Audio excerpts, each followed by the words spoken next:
here's Bob Starr, Joe Butita, and Ron Fairley. Good afternoon, everyone. I'm Bob Starr here at Anaheim Stadium along with Joe Butita. Ron Fairley will join us a little later. It is down to the wire. One game, two games separating these two, Kansas City and the Angels, but the magic number one game, so a loss there, a win here, a win here, a win there, makes no difference.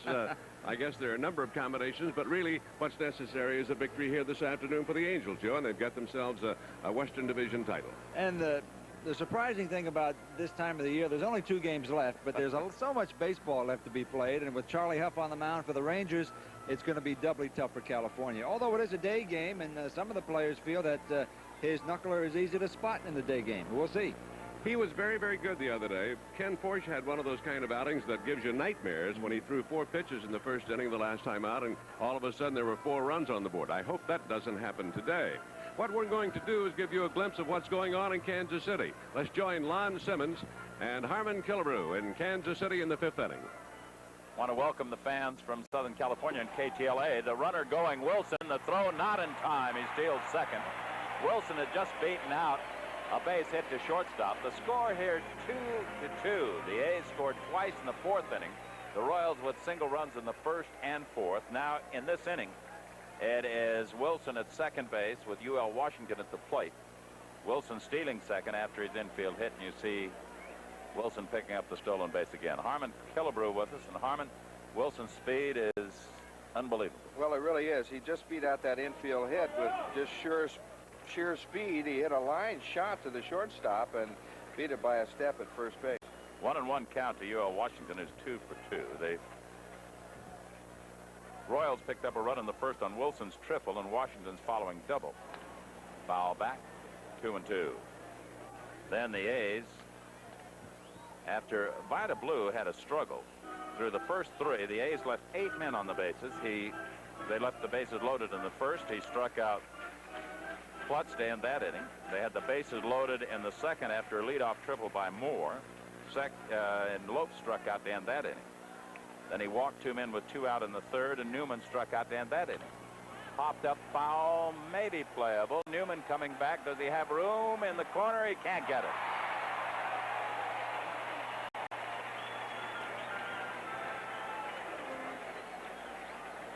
The A's finally scored in the 4th inning when Blue walked his 7th man.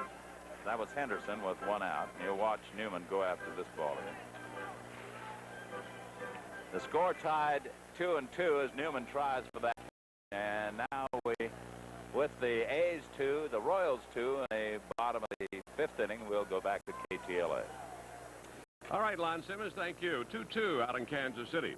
As I said, a win here or a loss there or a loss there, regardless, and it's all finished for the day. Let's check over the lineup for today, and here's Joe Butita. Thank you, Bob. Here are the lineups for the Texas Rangers. Batting first in center field, the rookie George Wright.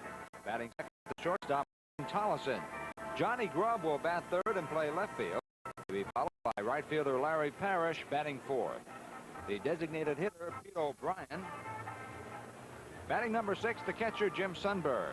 Pat Putnam will line up at first base and bat 7th. Bill Stein at third base batting 8th. And Mike Richard at second base, and Mike will bat 9th. And on the mound for the Texas Rangers, Charlie Hough with a record of 16-12, an ERA of 3.82. Charlie is 1-2 lifetime against the California Angels. And for the Angels, here's how they will bat this afternoon. Batting first in left field, Brian Downing. Rod Carew batting second, playing first base, Fred Lynn. In center field, batting third. Reggie Jackson in right field, he will bat fourth. Doug DeCense will play third and bat fifth. The designated hitter, Don Baylor, batting sixth. Bobby Grich at second base, batting seventh. Batting eighth, the shortstop, Tim Foley. And Bob Boone, the catcher, and Bob will bat ninth. Ken Forsch, another veteran, will be on the mound for the Angels. Ken with a record of 13-11, an ERA of 3.78. Now from Anaheim Stadium, please join us in our national anthem.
We're about ready to play baseball this afternoon from Anaheim, and looking on to what could be a pennant-clinching afternoon of baseball here. We're happy you joined us. Bob Starr here, along with Joe Butita. Ron Fairley will be joining us, the umpiring crew at home plate. Bill Kunkel, the crew chief, will work the plate. He'll have Terry Cooney at first base, Nick Voltaggio at second, John Shulock at third, and the Halos take the field.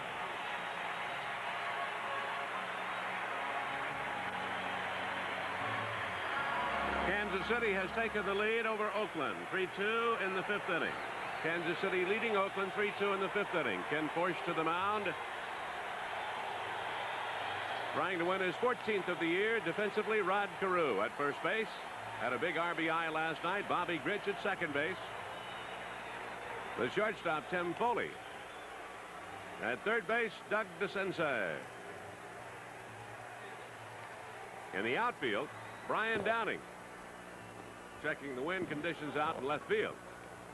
Fred Land in center field. Had a big home run in last night's game. Had 3 hits. Reggie Jackson, a double late in the game and drove in a big RBI. In right field, the catcher, Bob Boone. On the mound, Ken Forsch, looking for his 14th win of the year. A career mark of 3-3 against Texas. 1-1 this year. This is his 4th start against the Rangers. He has 12 complete games, 4 shutouts on the year, and didn't have very good luck against them last week out in Arlington. A good look at the crowd here. It'll be a good crowd. It'll be in the 30,000 range here this afternoon. Looking on to see if they can be here and be present and a part of a little Angel history on this Saturday afternoon at the Big A. This copyrighted telecast presented by authority of the California Angels and is intended solely for the private non-commercial use of our audience. Any publication, reproduction, retransmission, or other use of the pictures, descriptions, and accounts of this game without the expressed written consent of the California Angels is prohibited. Ready to lead it off for Texas, the switch-hitting rookie center fielder George Wright, who had a hit last night. He's 1 out of 4. They didn't have many hits off of Jeff Zahn. First pitch by Forsch. Slapped foul off to the left side. Wright with a 15-game hitting streak, a .269 batting average, 11 home runs, 50 RBIs. Last Sunday in Arlington had to be one of the screwiest first innings I have ever seen. The bunt try up in the air, but no chance for a play by Rod Carew at first, fouled off, and it's 0-2. Ken Forsch threw 4 pitches and was behind 4-0. It was really something. But that is water under the bridge. Tollison waiting on deck. They've changed their lineup around a little bit. They've inserted a couple of people who hadn't been in the lineup before also. No balls, 2 strikes here on George Wright. The changeup hit to Carew. Rodney will play it alone. 1 away. That's the way things begin here this afternoon. It's a festive spirit that pervades here. It is almost a holiday kind of atmosphere, and of course everybody in anticipation of what could happen here today and looking forward to it. The batter, Wayne Tollison, the rookie shortstop. He's a switch hitter.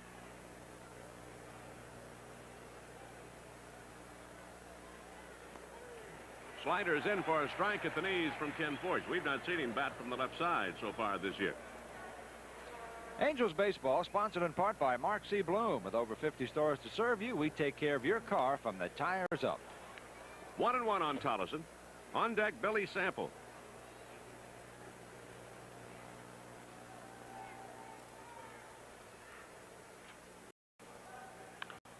Toward Bobby Grich, getting caught between hops almost, but he throws out Tollison for out number 2.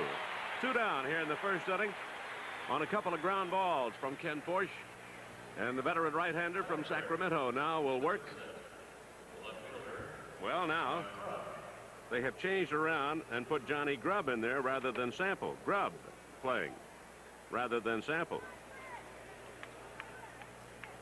So they changed the lineup on us a little bit. Johnny Grubb, who has hit the Angels well, swings on the first pitch and fouls it away.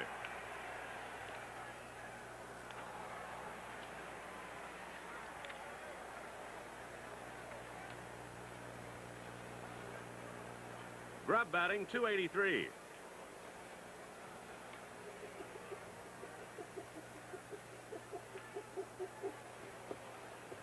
Has operated primarily as a designated hitter. Has 3 home runs, 26 RBIs.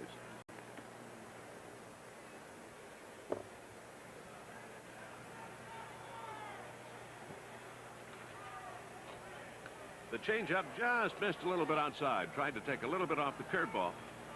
1-1 count on Grubb. 2 out, nobody on. Slider inside for a ball. 2-1.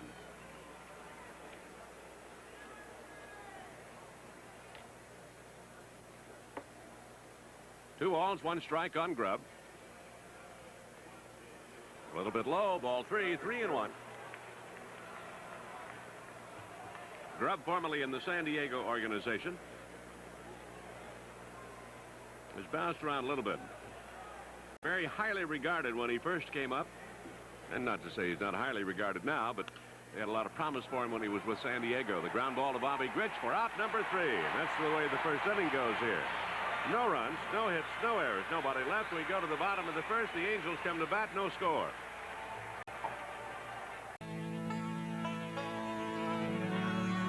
Early in the year, these guys were down here scouting the kids.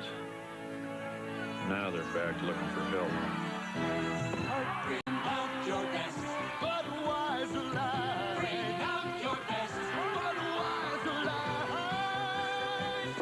The best never comes easy. That's why there's nothing else like it. Hey, Bob, you got a minute? Budweiser Light. I wouldn't go up there if I was you. There's a giant up there. You're going to meet the giant. I know. A giant of a National Lumber Special. Oh, for crying out loud. For plants that can't take the heat, Sarlon 60% shade cloth comes in 6-foot width. I forgot. You just came quiet. Am I too late? National Lumber. Check over the defense for the Texas Rangers. Pat Putnam is playing at first base. Hostetler not a lineup today. Second baseman is Mike Richard. Wayne Tollison at shortstop. Third baseman is Bill Stein. Buddy Bell is out of there. In left field, Johnny Grubb. Center fielder is George Wright. And the right fielder, Larry Parrish. The catcher, Jim Sundberg. As Brian Downing prepares to step in, and on the mound, the knuckleballer, Charlie Hough, with a 16-12 record, 1-2 mark career-wise against the Angels.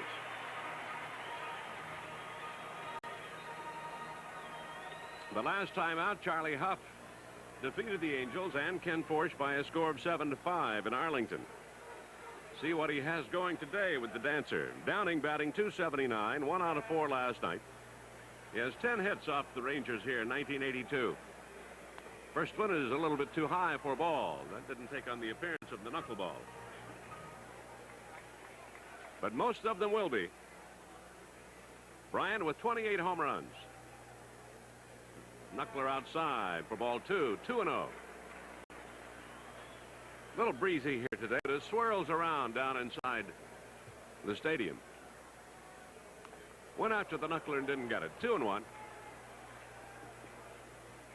Outfield about straight away for Bryan. Rod Carew on deck, and then Fred Lynn, who had a big night last night.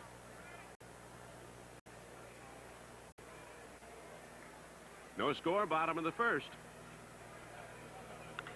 Well hit up the gap in right center. Parrish is not going to be able to get it. Bryan's going to wind up with 2 as Parrish gets it back in. A leadoff double for Brian Downing. So that is the way things begin for the Angels here on this Saturday afternoon. Downing taking one well up the gap in right center. Well, on Huff's knuckle, you have to wait and wait and wait, and we pick up the swing late, but the ball was on the outer part of the plate, and Bryan waited, although he made his commitment with that front foot, and then just ripped the ball. So that's his second double in as many nights. He led off the 5th inning last night, but was left there. The Angels could not get him around. Let's see what happens now. See how they're going to play it here. Rod Carew up there, the best bunter on the team, maybe the best bunter in baseball. So whether they play the bunting game to try to get Downing over to third or allow Rod to swing away, try to pull the ball to the right side. Kansas City leading Oakland now 3-2. That's in the 6th inning. So Kansas City making things no easier at all. Blue was knocked out. Keogh is still in there. Charlie Hough has found something wrong with the mound. He wants some repair work done or something or other. Or maybe it's a shoe. Maybe his shoe's gone haywire on him. No, he wanted a tongue depressor. That's all he wanted, to clean out his spikes. And the other baseball, while he makes it back, Toronto's shut out Seattle 3-0. Baltimore out in front of Milwaukee by a score of 7-3 in the bottom of the 5th inning.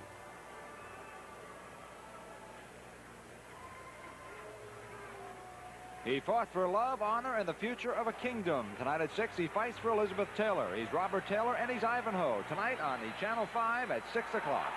Carew dumped one up that third base side, but it rolls foul. Baltimore leading Milwaukee by a score of 7-3. Should they win it, they go to tomorrow's final game, even up, for the American League Eastern Division title. Boston out in front of the Yankees by a score of 5-0, top of the 9th inning. Cleveland beat Detroit in the first of a doubleheader 2-0. Second game, Detroit got a run in the first. Minnesota, Chicago, that's over. Chicago won at 5-3. Tom Brunansky had his 20th home run of the year in that game. Rodney trying to get Downing over to third. He's got to swing away this time and takes outside for a ball. 1-1. St. Louis and Chicago 3-3, bottom of the 5th inning. Darrell Porter with a home run there. Everything else at night. Rod going after the knuckler, doesn't get it. It dropped away from Sundberg, but not far enough to allow Downing to advance. 1 ball, 2 strike count.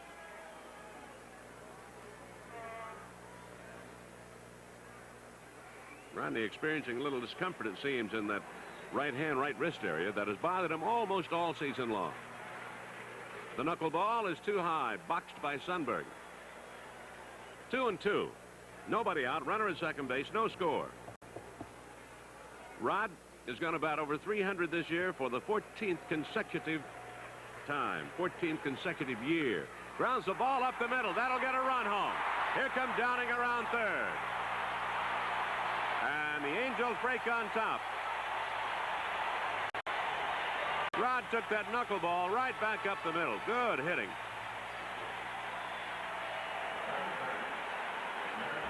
And here's the anatomy of Rod Carew's 43rd RBI of the year. Right up the gut when you need it the most. He drove in a run last night as well, so now he is 2 for 5 in the series with a couple of RBIs. Well, the Angels break on top as Downing scores. Rod with his 43rd RBI. Still nobody out. The batter, Fred Lynn, who homered last night, has hit better against Texas than anybody else on the ball club. Owns a .469 batting average, 2 home runs, 6 RBIs. He's had 15 hits against them. He was 3 out of 4 last night. And goes after the knuckler and fouls it back. Freddie, since the All-Star break, a .311 batting average, 11 home runs, 53 runs driven in. 1-0 lead for the Halos here.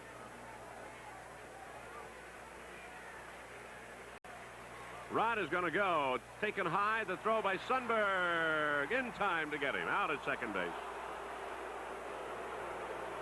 2-6 on the put out at second base.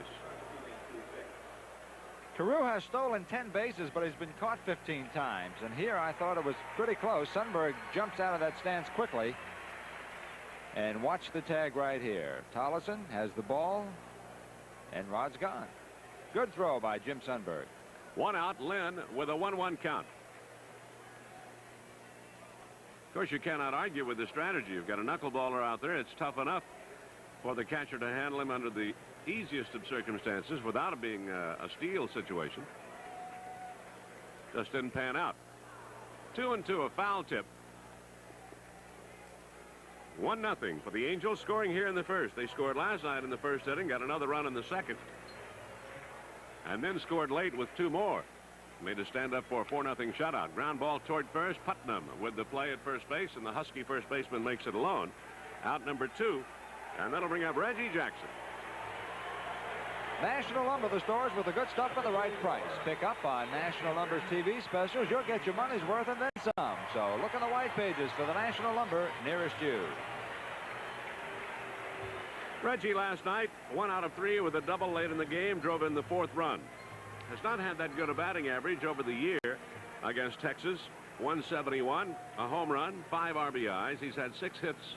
Looks at a high knuckleball, ball 1. They play him to pull.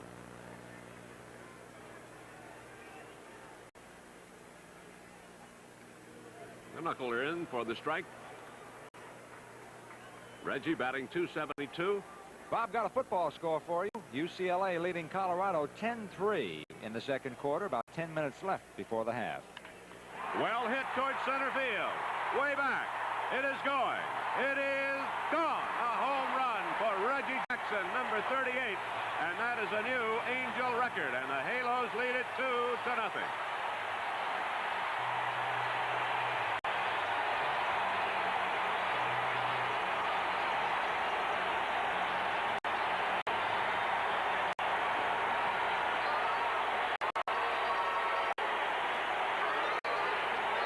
That's about where Reggie Jackson hit it against Charlie Hough at Yankee Stadium some years ago. You all remember that game when the Ranger pitcher was pitching for the Dodgers. And I don't know if it was prophetic or not, but at batting practice today, the Angels were very, very loose, and Reggie Jackson predicted that he'd hit 3 home runs today. Well, he's got 1. And he just savored that one as he stood at home plate, knew it was gone, and took a little trot as he watched it drop into the covered area out in center field. DeCinces takes the knuckleball for a strike. 2-0. Home run number 30 for Reggie. That is a new club record. And home run, or RBI, number 97. And that ties him with Doug DeCinces. 0-2 on Doug.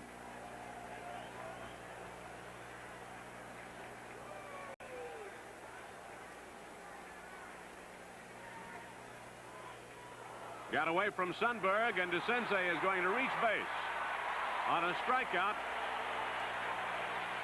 And probably a pass ball, we'll see.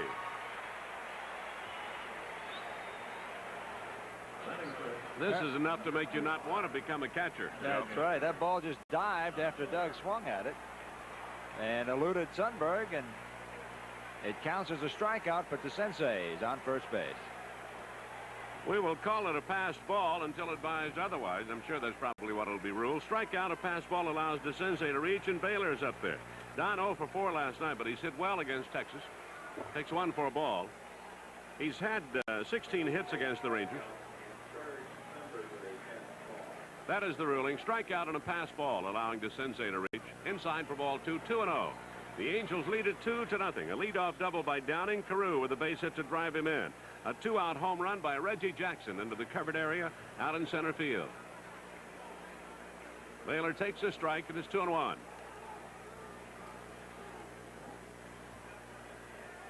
The last check we had in the 6th inning, Kansas City was leading Oakland to 3-2. The Angels win here. Doesn't make any difference what happens there.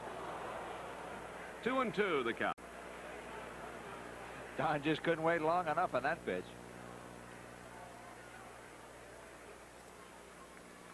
3-2 bottom of the 6th, we're told, from Kansas City. The Royals out in front. 2-2 pitch to Baylor. Hammered hard but foul.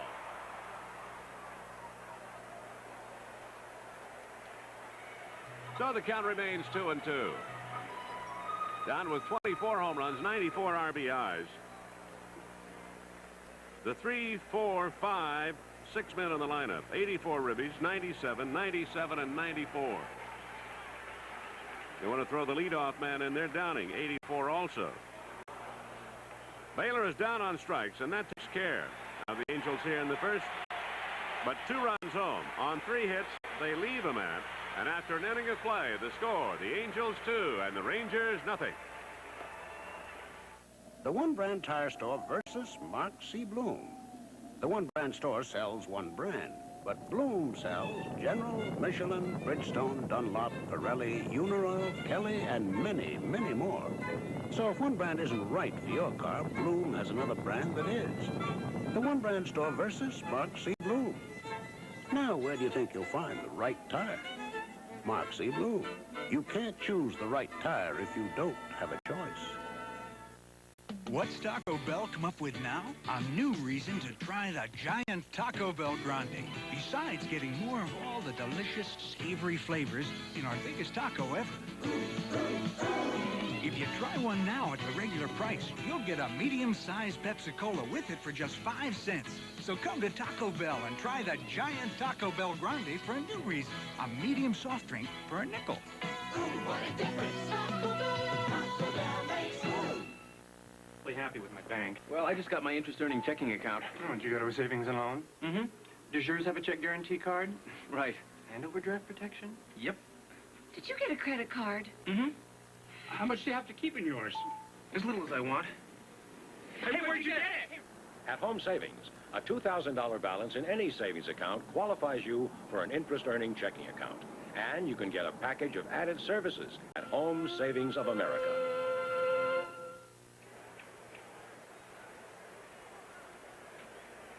Goodbye, and welcome back to the 2nd inning. Larry Parrish leads it off against Ken Forsch. Forsch getting a strike in there. Parrish at 261, 0 for 4 last night, playing in right field. 1-1. Parrish with 16 home runs. Had a 3-run shot off Forschy last Sunday down in Arlington. Coming inside around the knees, ball 2, 2-1. And as I recall, he really tattooed that pitch. Dead away center field? Just maybe 10 feet to the right of the center field marker. Has 61 RBIs on the year. Had a first half of the season that you can just toss away. It was a lost first half. Slider misses down and away for a ball. 3-1. But has really come back strong in the second half and has played well for Texas. 16 home runs on the year, 61 RBIs, and a .261 batting average. Well hit toward left. Back is Downing near the track.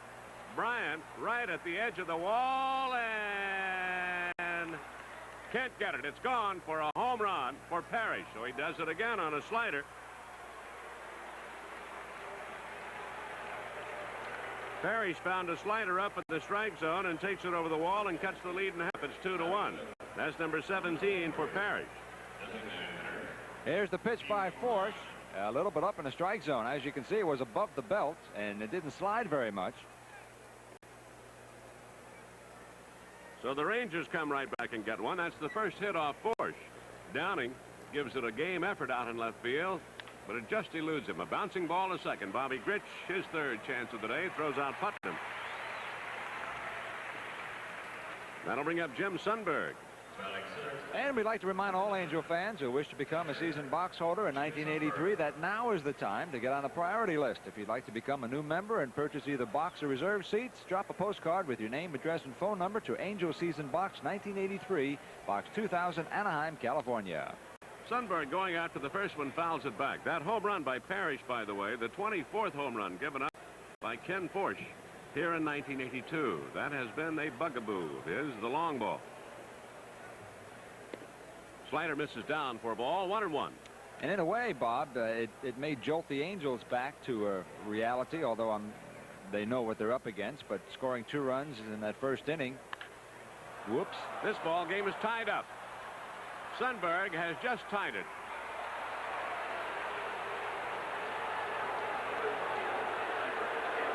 That is his 10th home run of the year. And the 25th home run given up by Forsch, and suddenly the 2-run lead has evaporated. Well, here it is again, and this one well up in the strike zone, about the same place that Parrish hit his. And of course, after Ken threw it, he knew it was gone. And that's about what I was talking about when Sundberg made that swing. It's not going to be easy. Dave Goltz gets on his feet out in the bullpen. This is Pat Putnam lining one toward Carew, but foul. Earlier, O'Brien had made the only out of the inning. Pete O'Brien grounding out to second. So it is a brand new ball game.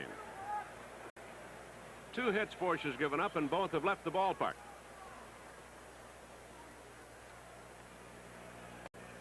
Straightens him up. 1-1 on Pat Putnam.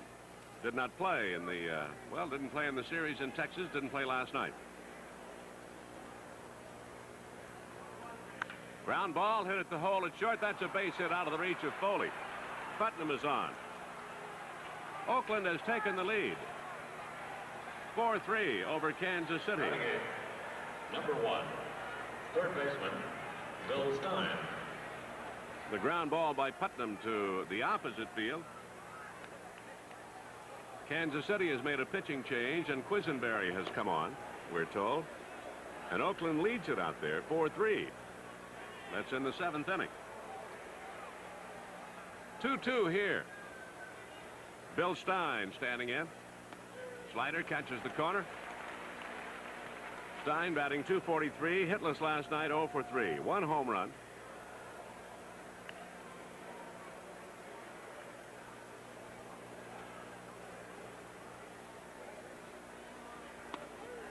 Fastball in for a strike. 0-2 on Stein. 1 out here. Leadoff home run by Parrish. 1 out home run by Sundberg. And the 2-run lead for the Halos evaporated. It is 2-2.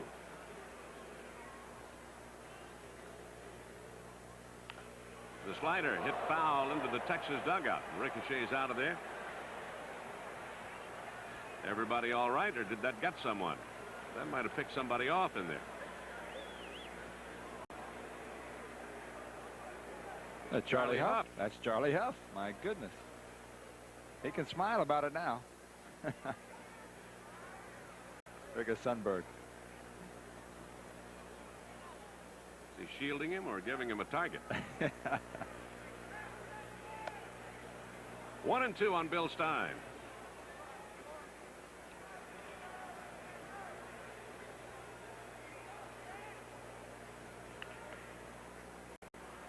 There's Wayne Terwilliger, third base coach for the Rangers. Toward first, Carew with only 1 play, and that is at first base. Advancing, Pat Putnam, who was off with the pitch, so no chance to get him at second base. Second baseman, Mike Richard.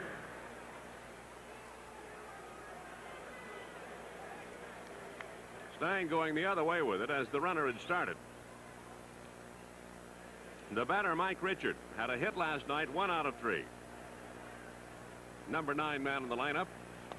The go-ahead run out of second base with 2 out.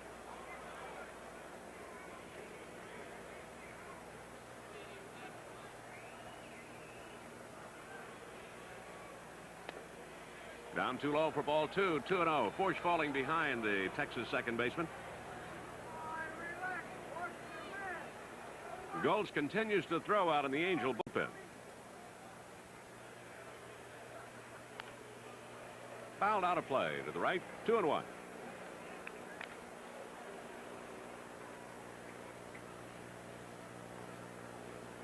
Tell you again that Oakland has broken on top of Kansas City now in the 7th. 4-3. Oakland out in front out there, and Kansas City's made a pitching change. Quisenberry has come on.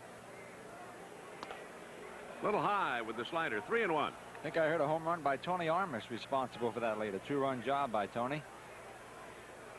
The way Kansas City had been hitting the ball, one suspicion they might be playing T-ball out in Kansas City. Fouled away. Full count. 3-2.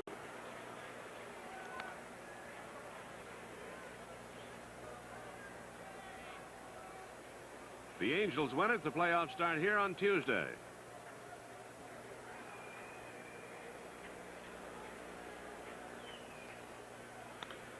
Toward the hole on the left side, and a base hit, and Texas is going to take the lead.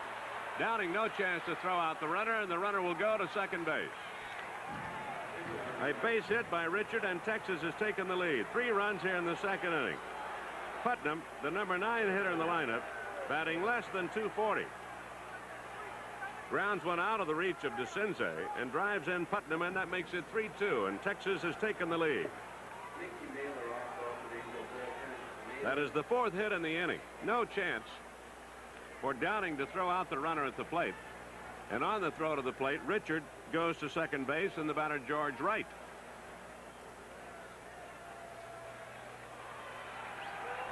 Gene Mock making his way out to the dugout and makes his way to the mound.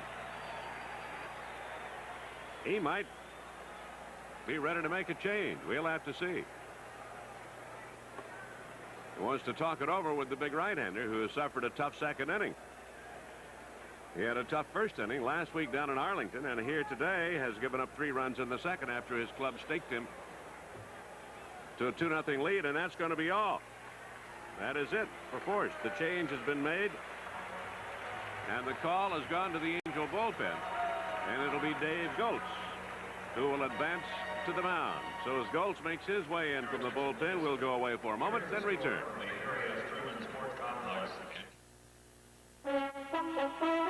Presenting the new Toyota Supra and Dan Gurney. It takes the right stuff to make a great performance car. Come ride with Dan Gurney and see. It's quick off the line, and the power just keeps coming on. That's the twin-cam, 6-cylinder fuel-injected engine talking. Now, let's see the independent 4-wheel suspension in action. Very nice. Handles well. The big tires and rack and pinion steering have a lot to do with that. And it also performs inside. Take a look at this wraparound sports seat. And the convenience of having everything where you can see it or touch it. But the new Supra has much more. It has heart. It has the right stuff. Nice brakes. The all-new Toyota Celica Supra. That's the right stuff. Supra. Dave Goltz makes his way to the mound, replacing Ken Forsch, who lasted an inning and 2/3, gives up 3 runs, 4 hits, struck out no one, walked no one, and responsible for the man at second base, Mike Richard. The inning started with a leadoff home run by Parrish. O'Brien bounced out to second. Sundberg then hit one over the left center field wall for the second home run of the inning. That ties it at 2. Putnam followed that with a ground ball single to left. Stein grounded out. The runner at second base. They could not go for the double play. The run had started with the pitch. And then Richard bounced one out of the reach of DeCinces at third to drive in the go-ahead run, and Texas leads at 3-2. They are in the bottom of the 7th in Kansas City. Let's go there. Previous first baseman, Kelvin Moore. UL Washington will lead off. The 2, 3, 4 men in the order against Keogh. Our welcome to the Southern California viewers from KTLA on an update here at Kansas City's Royal Stadium. The Royals broke a 2-2 tie with a run off Matt Keogh in the 5th inning, but Keogh is still pitching as we go to the bottom of the 7th, And the A's surprised Dan Quisenberry with 2 runs in the 7th to lead 4-3 as Washington has just led off the 7th inning with a single. Quisenberry came on in the 7th after reliever Mike Armstrong had pitched 2 powerful relief innings and struck out 4 men. But Quisenberry was greeted by a Lopes double, and 2 batters later, an off-field homer to right field by Tony Armas for the 4-3 lead, which prevails now. And with Washington at first with a leadoff single, the tying run being carried by him, Billy Martin comes to the mound. He has 2 men working in the bullpen, and he will probably replace Keogh at this point. So it's 4-3 A's. We're in the bottom of the 7th. The tying runner at first base for the Royals. We'll send you back now to KTLA. Thank you, Bill King. And the tying run on in Kansas City for the Royals in the bottom of the 7th inning. Here, Dave Goltz has come to the mound. George Wright to face him. Runner at second base, 2 out. And we have a score, football score from Colorado. The Bruins of UCLA leading the Buffaloes 10-6 in the second quarter of play. 10-6 UCLA. Wright bounced out to Rod Carew his first time up there, the switch hitter, center fielder. 3-2 Texas. 3 runs on 4 hits. And 2 of the 4 left the ballpark.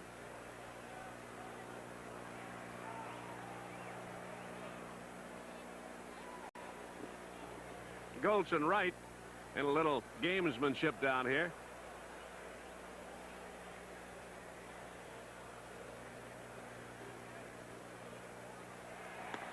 Breaks one off and gets it in for a strike on the first pitch. Out at second base is Mike Richard. There's Richard.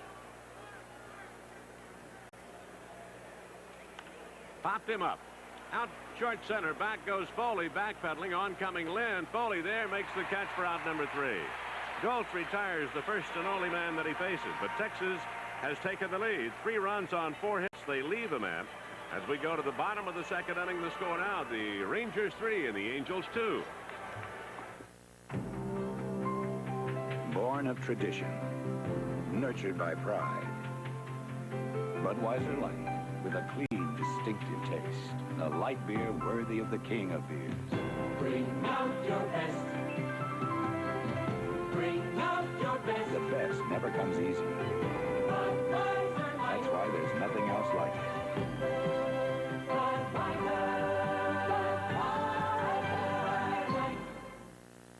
Excuse me, sir. How would you describe tire prices today?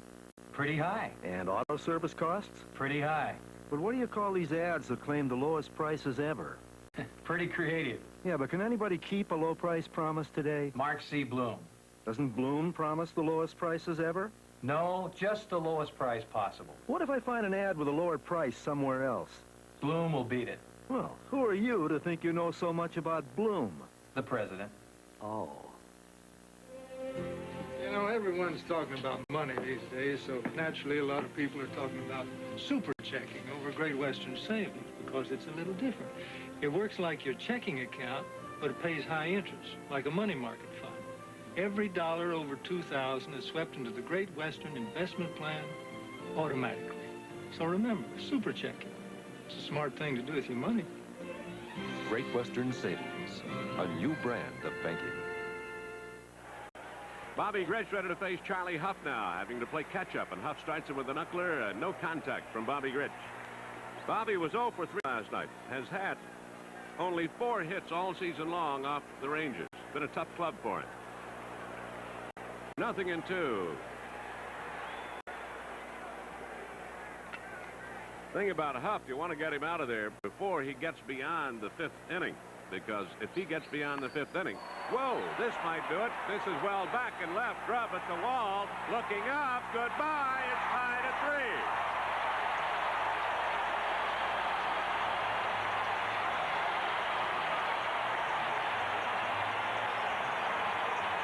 Bobby Grich with his 19th of the year. Puts the Angels right back in it, and it's tied at 3. Well, Charlie Hough had an 0-2 count, but with the knuckleball, you come right back and see what happens, and that one didn't knuckle too much. Charlie come a little bit side on that time, and the ball carrying very well here in the daytime at Anaheim Stadium with the wind, and we are tied. Foley takes a strike from Charlie Hough. The second home run of the day by the Angels. Reggie Jackson hit the other. And Texas has two, and that may be a base hit. It is. A base hit in front of right in center field for Tim Foley. The go-ahead run is on. What I was going to say about Hough, Joe, is history has it that if he gets beyond that fifth inning with a lead, generally he's going to finish the ball game and wind up winning it. Here's Bob Boone. As you look at Foley again, hitting one off the end of the bat, but dumping it out in short center. Nobody out. The go-ahead run on at first base. That is the fifth hit given up by Charlie Hough. In an inning plus, Boone tries to bunt the knuckler, fouls it away. No chance for Sundberg.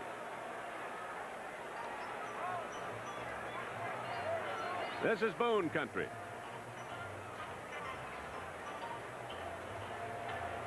His dad makes it up for a lot of games. Wouldn't surprise me at all if he's here today, somewhere down below.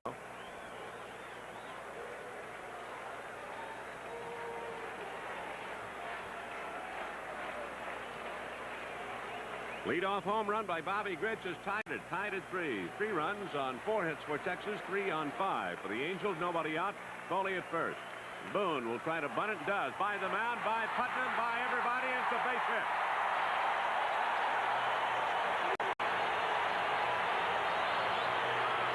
Bob bunting the ball firmly by the mound and by the charging Hough and first baseman Pat Putnam. Take a look at it. Imagine how tough it is to bunt the knuckler. And Charlie just kind of misplayed the ball. The ball didn't take a bad hop. Charlie came right off the mound, and the ball was bunted toward the first base side, and nobody could get it. So there's nobody out. 3 hits already in the inning. After 7 innings of play, it is 4-3 Oakland. So they got out of that little jam in the 7th inning, apparently. Oakland 4, Kansas City 3, and that is after 7. Brian Downing with a chance to put the Halos on top. He doubled and scored in the first. The knuckleball down too low, ball 1. They have some action out in the Texas bullpen.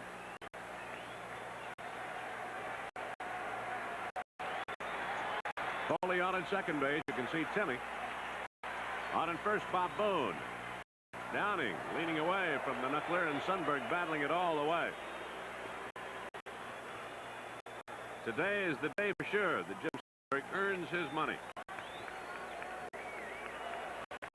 He's working with that oversized mitt.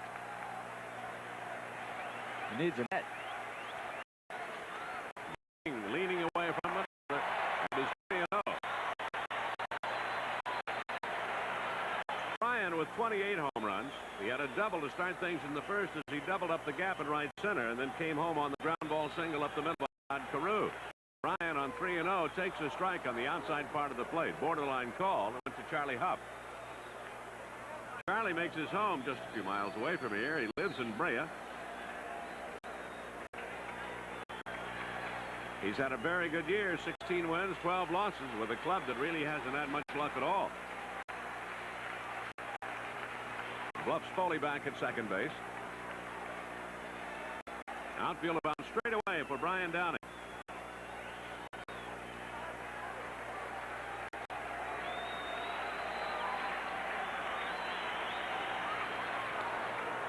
Nothing doing on the pickoff play. Bob, we have an update on that UCLA football score at the half. The Bruins, who are going for their 4th consecutive win, are leading Colorado 17-6. It is tied here, 3-3. Nobody out. Runners first and second. By the way, the replay of the UCLA Colorado game tonight at 11 on Channel 5.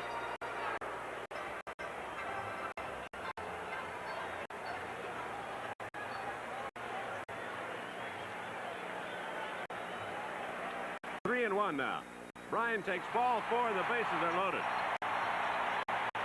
That is the first walk given up by Charlie Hough, and it loads him up for Rod Carew.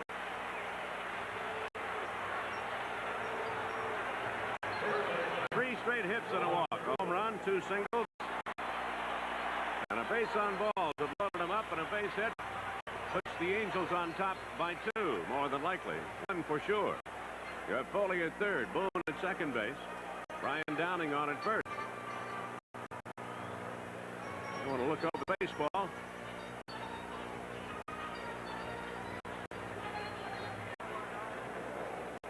Rodney had a base hit his first time up there. Bounced one right back up the middle. Now Charlie Hough doesn't like that one. Wants another one from Bill Kunkel, former big league pitcher.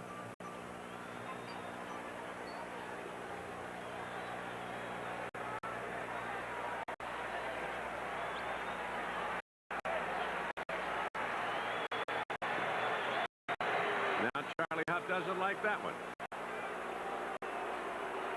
Got to get something he can sink those nails into.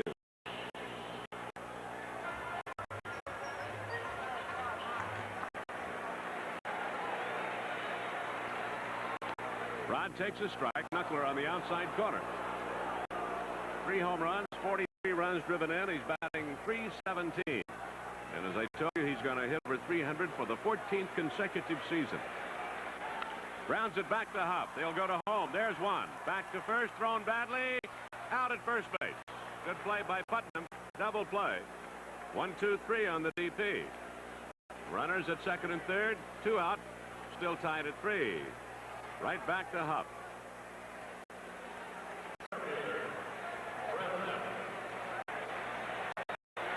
Angels baseball also sponsored in part by the makers of Toyota cars and trucks to remind you that it's a good feeling to buck up for safety. So get the feeling whenever you drive. So Fred Lynn will have to do something with 2 men out. Runners at second and third. Way outside with the knuckler, and a good save by Sundberg. Lynn bound out to Pat Putnam at first base unassisted. His only other time there. All tied at 3. Fouled back here. Had him reaching. 1 ball on Fred. Bob Boone returning to third base. Out at second base, Brian Downing.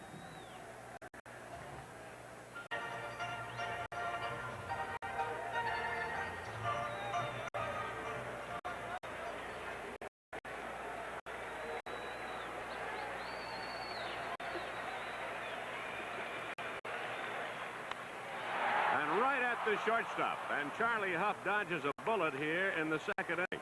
They get a run off him with a leadoff home run by Rich, but a double play with the bases loaded and a line drive out to the shortstop. Takes the Angels out of the inning. They get 1 after all of that on 3 hits, and they leave 2, and they've stranded 3. And after 2 innings to play, the score tied at 3. Toyota presents a truck that gives you the feeling. The feeling of power in motion. The Toyota 4-wheel drive truck. It's wild. With a power plant that gives you 100 horses and big load-pulling torque. The minute you drive this Toyota, you know it's telling you to head for the hills. Now you got the feeling. Somebody did it right. Oh, what a feeling. Toyota. Why do 100,000-mile flyers choose United? The greatest show on earth plays over 80 cities a year, which means I fly United all the time. Because they go just about everywhere we play with lots of convenient flights to choose from. 9 daily non-stops to Denver with great connections east. With United, traveling on business is always a pleasure. Even when you're working with a bunch of pals.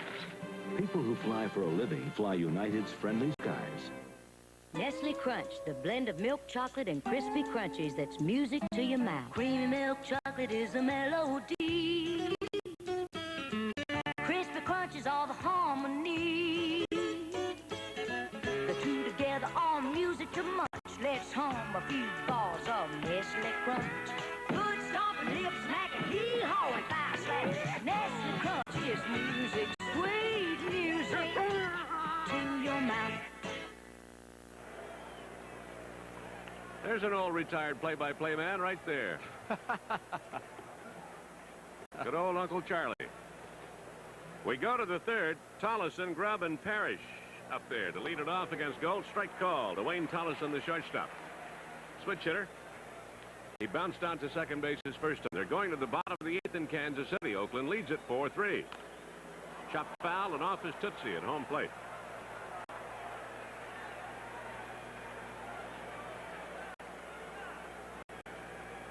Look at The breaking ball that is hammered straight down, right into the foot. Ouch. Tollison needs some medical attention. Or at least someone to talk to about it. It's tough to stand out there hurting all alone. Just come out and let me talk to you about it. Misery loves company. Trainer probably said, yeah, I woke up with a backache, and all of a sudden Wayne feels better.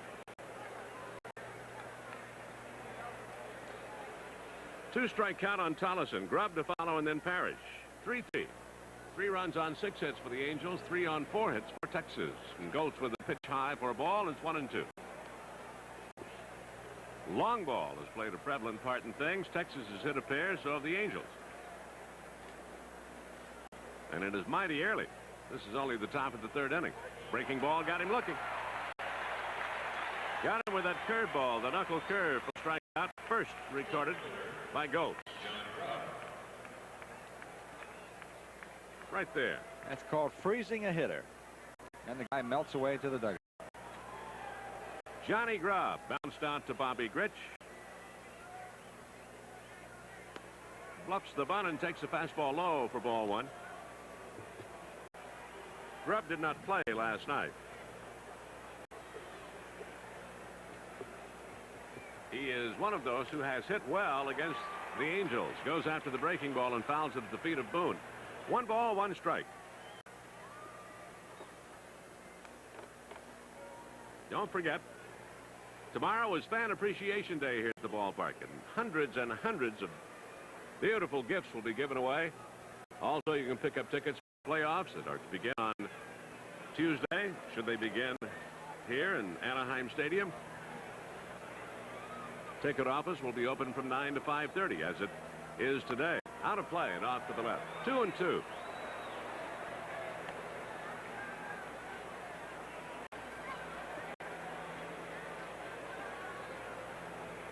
Two balls, 2 strikes on Johnny Grubb. 1 out, nobody on. Top of the 3rd inning.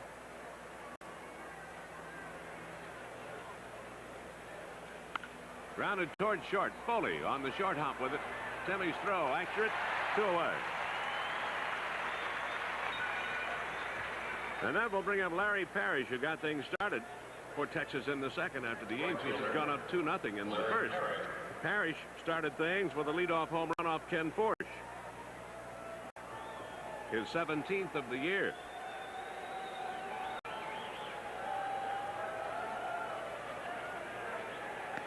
Fastball on the inside part of the plate for a strike from Goltz.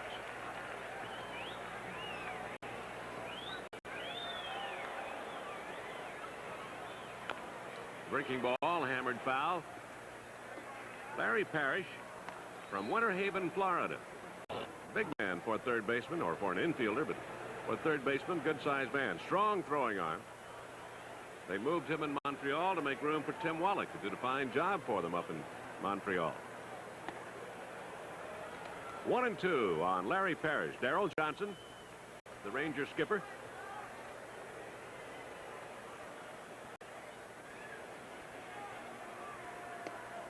Just missed inside for a ball. 2-2. The Angel skipper Gene Mock looking for that first division championship.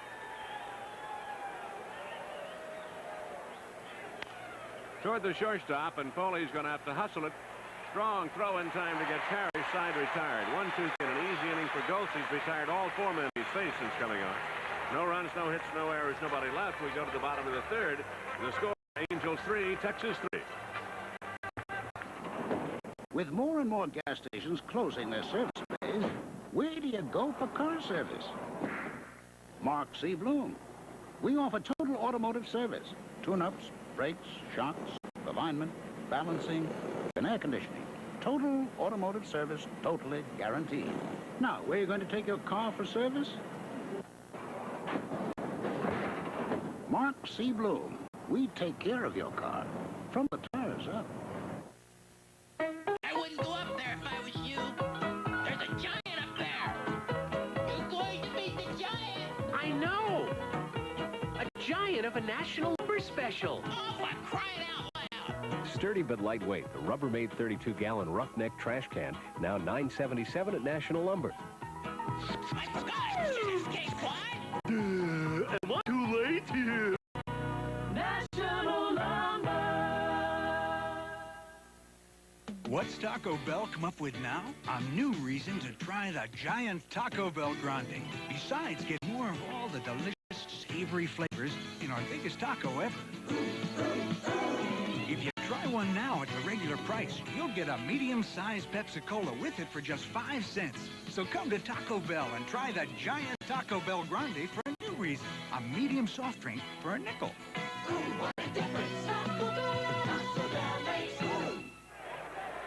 One of the many signs draped around the stadium here today, cheering their side on, the Halo Hulks.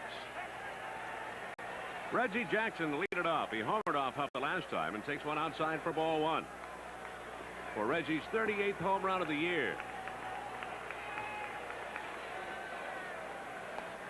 Almost went after the high breaking ball, the knuckler. Reggie now with 38 is in second place, one behind Gorman Thomas, who has 39. 2-0 pitch. Didn't get it. Out in front. That time, Hough took a little bit off the knuckler, which he will do. He doesn't throw that thing at the same speed all the time. Reggie, then DeCinces and Baylor. Here in the bottom of the third, all tied at 3. 3 runs on 6 hits for the Angels, 3 runs on 4 for Texas. Reggie now tied with DeCinces and RBIs, both with 97.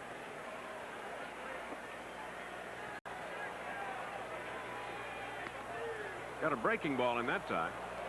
2-2. Sneak what appeared to be a little slider in for a strike. Now he can come back with the knuckler, more than likely. Popped foul, out of play. Count remains 2-2.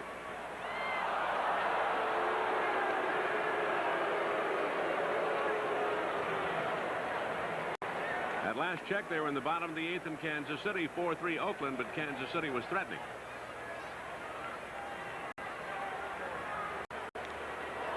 Foul tipped at home plate. Reggie batting .273 on the year. Been a good year from that standpoint as well, average-wise.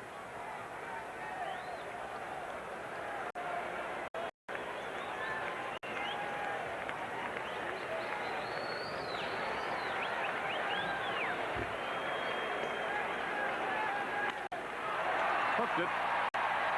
But Richard is able to make the play on Jackson. Got him. 4-3. Reggie reaching for that knuckler, rolled out to the second baseman. Angels baseball is also sponsored in part by Budweiser Light. Enjoy the clean, distinctive taste of a light beer worthy of the king of beer. Budweiser Light.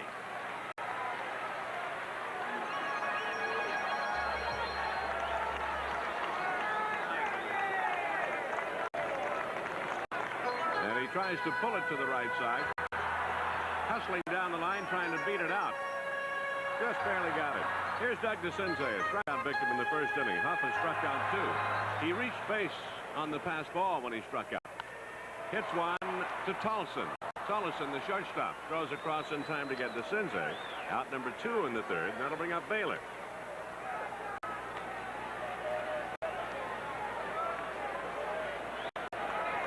Baylor also struck out in the first.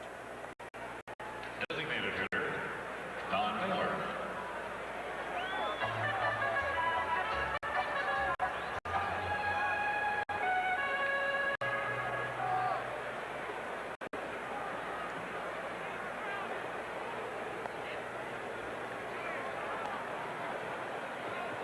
Baylor with 24 home runs on the year, 16 hits against Texas.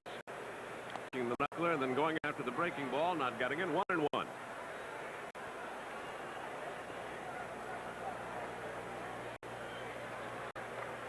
Watson is up, second and third.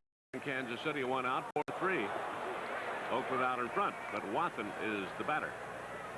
Runners at second and third there. 1-2 here on Baylor. 2 out, nobody on. Bottom of the third.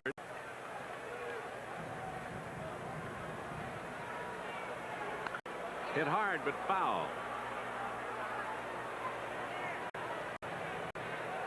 1 ball, 2 strikes on Baylor. They've had 6 hits off Charlie Hough. They've had 2 home runs off Charlie Hough. They loaded the bases on him in the second inning, but a double play ball helped bail him out, and then he got Lynn to line out to the shortstop and wound up dodging a bullet. Didn't give up anything. Too high. Well, ball two. Just looked when it looked like they had him on the ropes and might be able to put him away.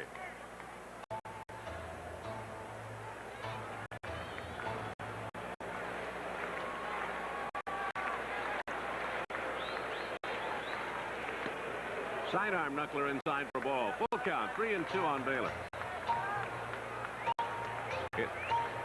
It is all tied out there now. 4-4. Kansas City is short.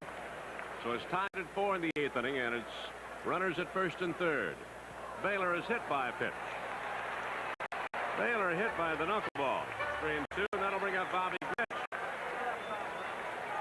He didn't really try a great deal to avoid it. Bobby felt like a fly on his arm. Right there. Right on the hip. Bobby had a leadoff home run in the second that tied it. So he'll try to keep it alive with 2 out here in the bottom of the third.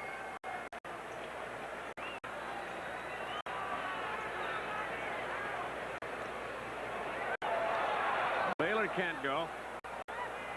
Had an idea that he might try, but Sundberg bounces around pretty well back there. Bill Kunkel tosses a new one into play. Bobby's home run that last time up in the second, his 19th of the year.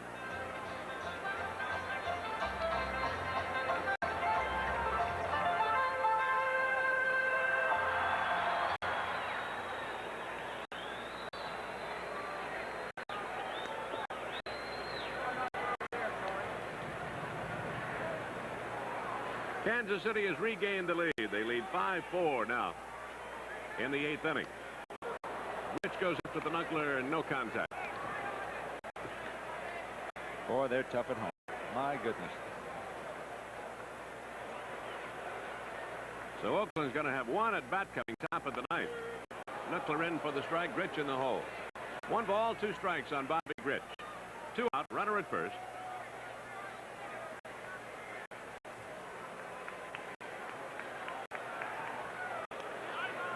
Baylor back in time. First base umpire is Terry Cooney. Second base umpire Vic Voltaggio. At third base, John Shulock. Kansas City leading 5-4 as Oakland comes to bat in the top of the 9th inning. Scoring twice in the bottom of the 8th to regain the lead. 1-2 here on Grich.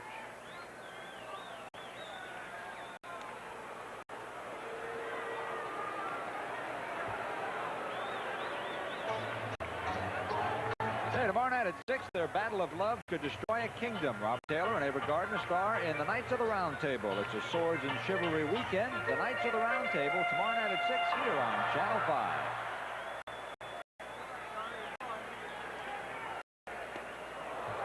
Grich is down on strikes, and the side is retired. The third strikeout recorded by Charlie Hough. No runs, no hits, a hit batsman, a man left. They've stranded 4 after 3 innings of play. The score, 3-3. Michelob brings you the 7-day weekend, Southern style. The style and grace that is the South is reflected in one great beer, Michelob. That smooth and mellow taste has its own special way of saying, y'all come back and see us anytime. There's nothing better on a rainy night in Georgia.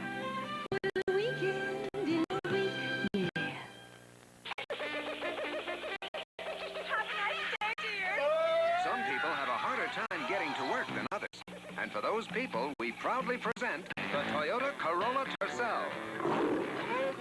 Roomy inside at a very affordable price. The Toyota Tercel with front-wheel drive traction to get you out of those sticky situations. Did you have a good day, Harold? Helen, it's a jungle out there.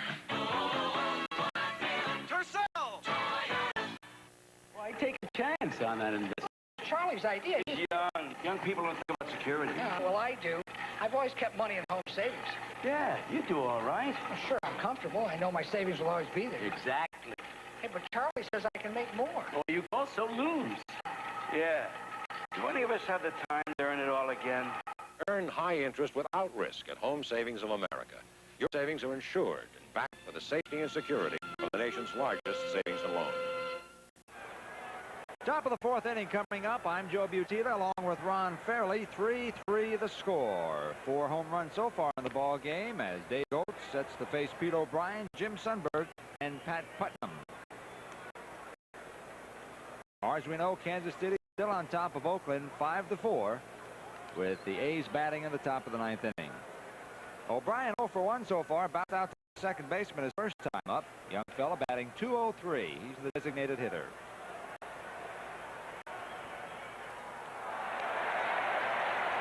Had a nice catch up in the stands. Here's a good shot of Pete O'Brien, born in Santa Monica, California. Attended the University of Nebraska, now lives in Pebble Beach. 3-1. California 3 runs, 6 hits, no errors. The Rangers 3 runs, 4 hits, and no errors. 2 of their 4 hits, a couple of home runs. One by Larry Parrish and one by Jim Sundberg. So we're tied at 3.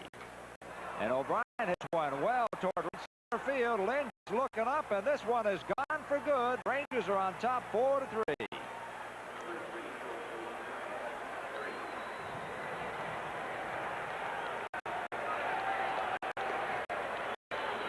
That's only the 3rd home run hit by O'Brien this year. Of course, he spent most of his time in the minor leagues. And he has good power. There's no question about this ball going out of the ballpark. At this year, O'Brien had quite a year. He hit 25 home runs up there in the Mile High City. And he almost hit that one a mile. That ball went up in the seats by quite a ways. So the 3rd home run for the Rangers. And now lead at 4-3. Jim Sundberg's better. And he homered his last time up. Run number 10 for Jim.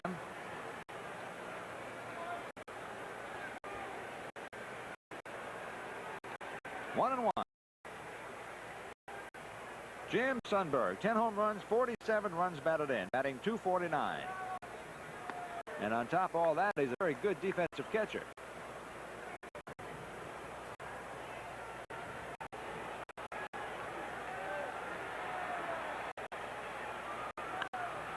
Ground ball, Tim Foley with the backhand play, the long throw, and he gets him.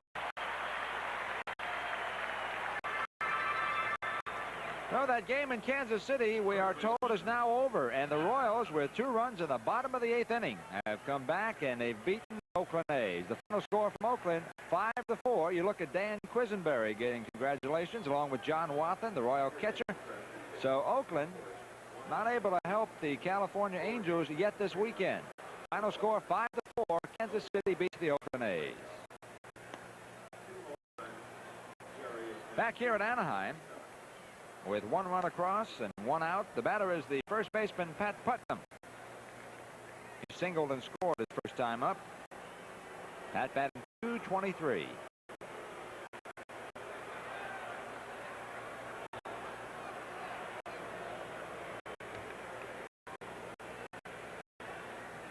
Putnam is also a pretty good low fastball hitter. He beat the Angels here at the Big A last year with a home run.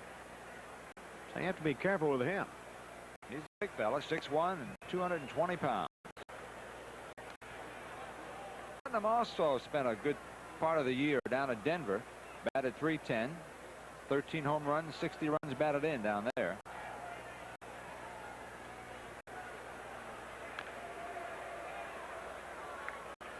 And he appears to be a pretty selective hitter. At Denver, he walked 59 times, struck out only 34 in 281 at-bats.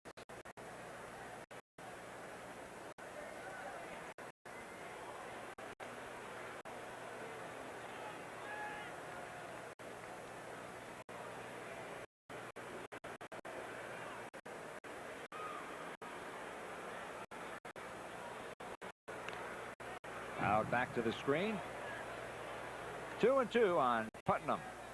4-3. Texas on top. They've hit 3 home runs today. Parrish and Sundberg in the 2nd inning, and young rookie Pete O'Brien leading off the 4th with a home run. Fastball leans him back 3-2. So the Angels are going to have to win it by themselves, it appears, although they got some help from the Oakland A's last week when the Royals played at Oakland. The A's unable to do them any good weekend so far. But if the Angels can come back and win today, they'll wrap up the Western Division pennant. Third baseman. First walk given up in the ball game toward the Rangers. And the batter is third baseman Bill Stein.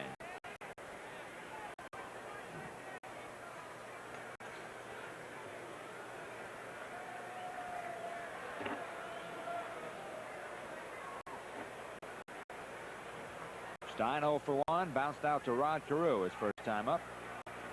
Back with Putnam first base.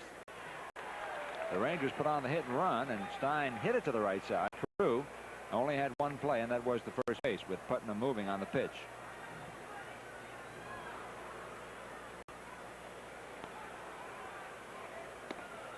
Fastball way inside, 1-1. Ken Forsch began the ball game, went an inning and 2/3. Gave up 3 runs, 4 hits, didn't strike out a batter, didn't walk a batter, but gave up 2 home runs.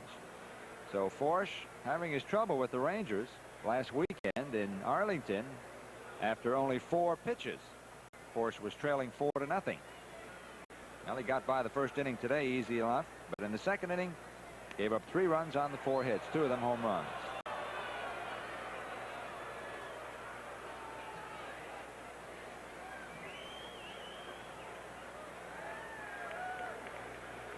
One and 1 on Stein. 1 out and Putnam at first base. 4-3 Texas. They pitch out. Putnam not going anywhere.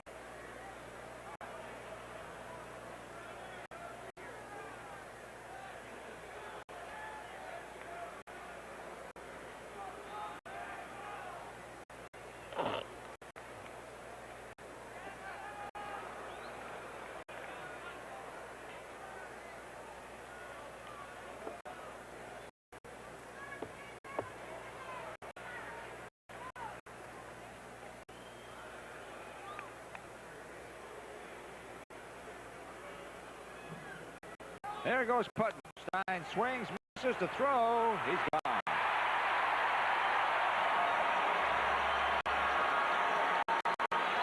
So the hit and run doesn't work.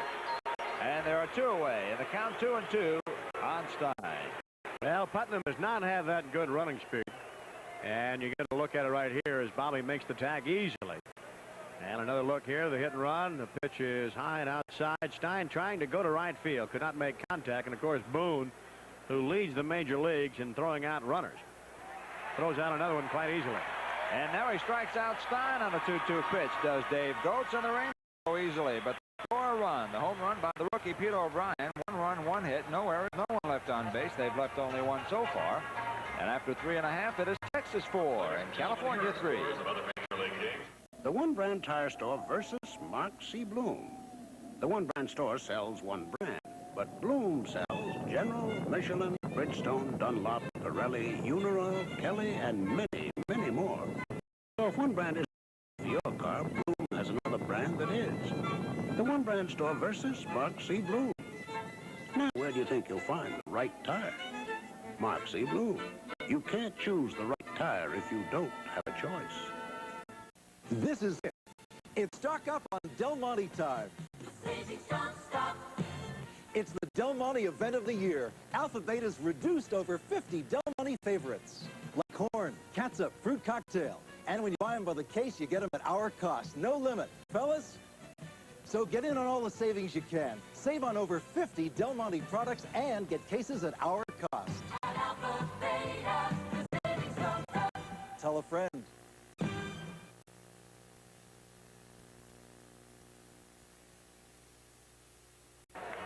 There's Mr. and Mrs. Gene Autry, waiting something good to happen this afternoon or this weekend. Hopefully it'll be today. And a reminder that the Angels will be back here at the Big A tomorrow afternoon to face the Texas Rangers. 1 o'clock ball game. Scheduled pitchers, Tommy John for California, Mike Smithson for the Rangers. So the Angels trailing 4-3 as we head for the bottom of the 4th inning. Tim Foley will lead it off. He singled his first time up. So Tim 1 for 1, batting .252. And And that knuckler by Charlie Hough caught the inside corner for a strike. In Boulder, Colorado, the UCLA Bruins have added to their tally in the third quarter. They now lead the Buffaloes 20-6. And that game between the Bruins and the Colorado Buffaloes can be seen tonight on KTLA, 11 o'clock.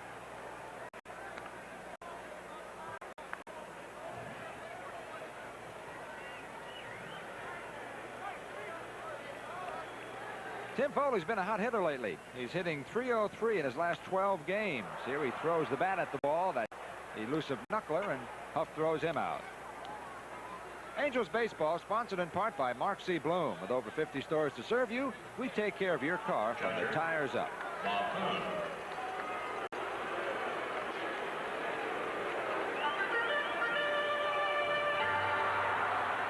One down. Here's Bob Boone.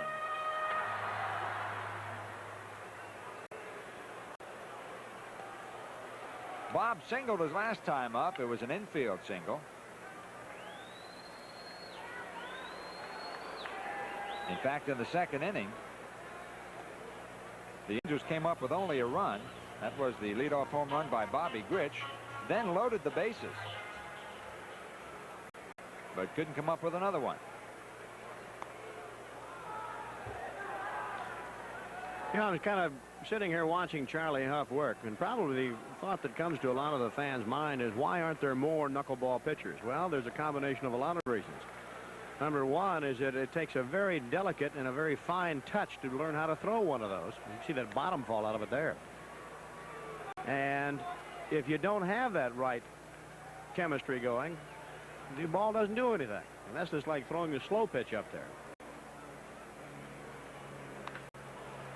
Bill Stein backs up on a two-hopper and throws Bob Boone out. So they're two away.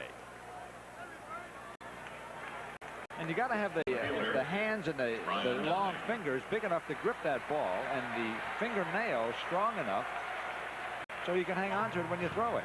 It's not an easy pitch to throw. Two down. Here's Brian Downing, the Angel leadoff hitter.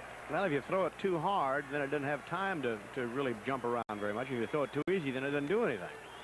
So there's it's that right velocity that you learn to throw.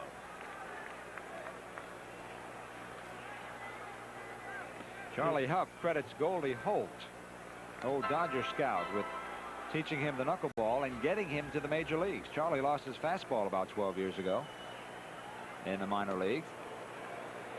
And Goldie Holt came to him and said, I think you need another pitch, son, and how about trying the knuckler? Charlie says, what have I got to lose? And it got him to the major leagues, and he's had a pretty good career. He's had a great year. He's 16-12 with an ERA of under 4. Struck out way more than he's walked. And right now he's leading 4-3. 2-2 on Downing. Brian's brigade. Most of the knuckleballs that knuckleball pitchers throw will go down. Some will go, you know, one way or the other, but they basically go down. Pop this one up on the right side. Putnam and Richard, and it's going to be Mike Richard, the second baseman, and the Angels go rather quietly in the fourth inning. And after 4, it is Texas 4 and California 3.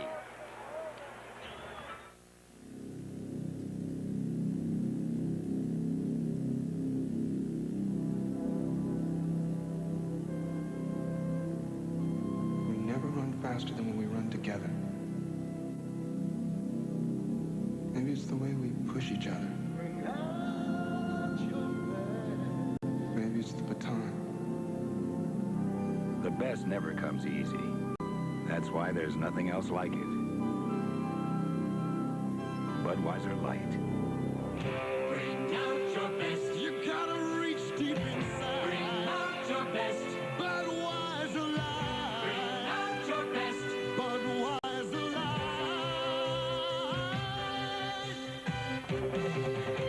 The best. You found it in yourself, and now you found it in the beer you drink.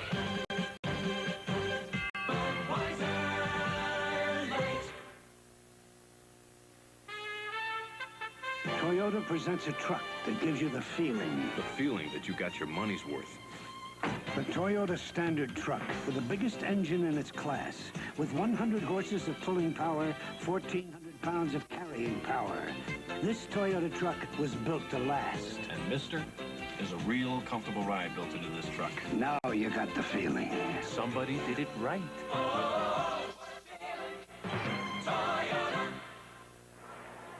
Mike Richard will lead it off for the Rangers in the top of the 5th inning, to be followed by George Wright and Wayne Tollison. Richard 1 for 1 with an RBI so far. Single homer run in the 2nd inning when the Rangers scored 3 times on 4 hits to drive Ken Forsch from the mound. Mike, born here in Los Angeles, raised in Fresno, went to Fresno City College, now lives in Madera, California.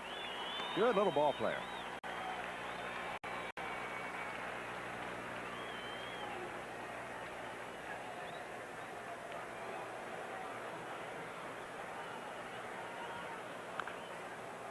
Fouled off by Wayne Terwilliger. There's a Skyrider. Can do in 82. Yes, we can. Well, we'll see by the end of the day, and certainly by the end of tomorrow, if the Angels cannot rally and win this afternoon. The Royals have won. They have beaten the Oakland A's 5-4 in Kansas City, where they have won so many ball games. In fact, they lead the major leagues in home games won. Tim Foley, and there's one away. Angels baseball also sponsored in part by Home Savings of America, the nation's largest savings and loan, with assets over $15 billion. Here's the center fielder, George Wright. George 1 for 4 last night. He's 0 for 2 today, so 1 for 6 in a series. Bounced out to Carew and flat out to Tim Foley. Wright has hit safely in his last 15 games, and they're very high on this youngster.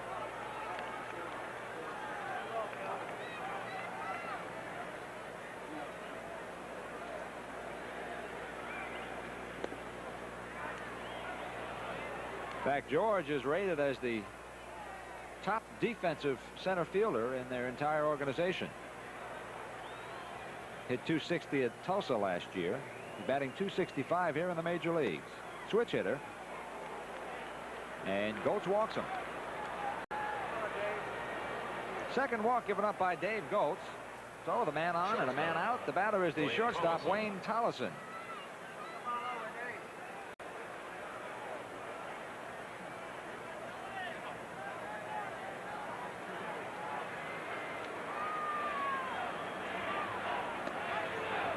Snap throw by Boone, and Wright just does get back.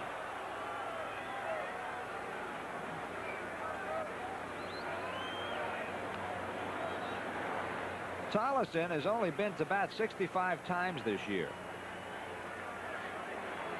He came up with the Rangers last year, batted .167. Came up from Wichita, where he batted .261. Good defensive shortstop.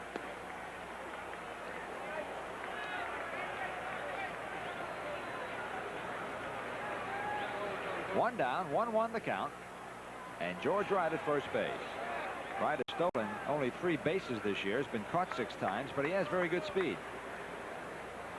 They really don't play run that much. They have some guys that can steal for you, but they like to sit back and move him along with a bat. A little bit closer that time.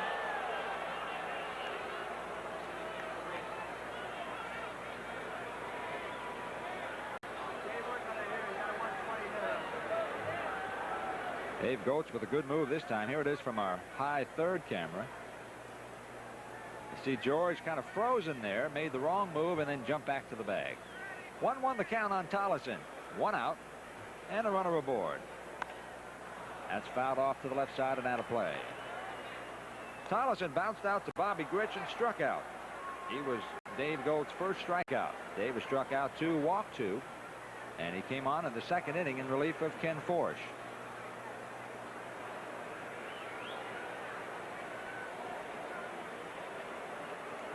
Tollison is 5'9" and 160 pounds. However, in college at Western Carolina University, he was a tight end and led the nation in pass receptions for that Division III school. That's not a very big tight end, 5'9", 160. He must be tough. And Dave Gold's a little tougher in this situation and strikes him out for the second time. Strikeout number 3 for Mr. Gold.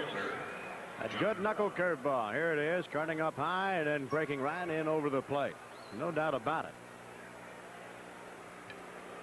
So there are 2 away, and Wright still at first base, and the batter is Johnny Grubb. Big John 0 for 2, a couple of ground balls, 1 to second, 1 to short, but he's batting .283, 3 home runs, 26 runs batted in. He's in left field today in place of Bill Sample.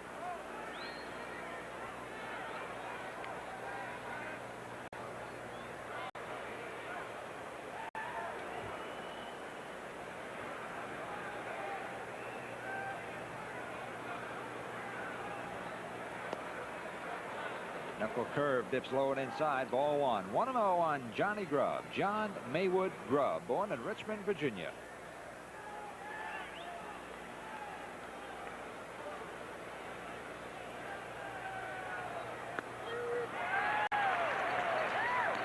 One and one. John has split time with 3 teams at the major league level. Broke in with San Diego, then went to Cleveland in '77, then to Texas in the middle of the 1978 season. He's been a Ranger ever since. Fouled off and out of play. And off the third deck railing, and bounces way down to the first deck, and some young fella grabs one.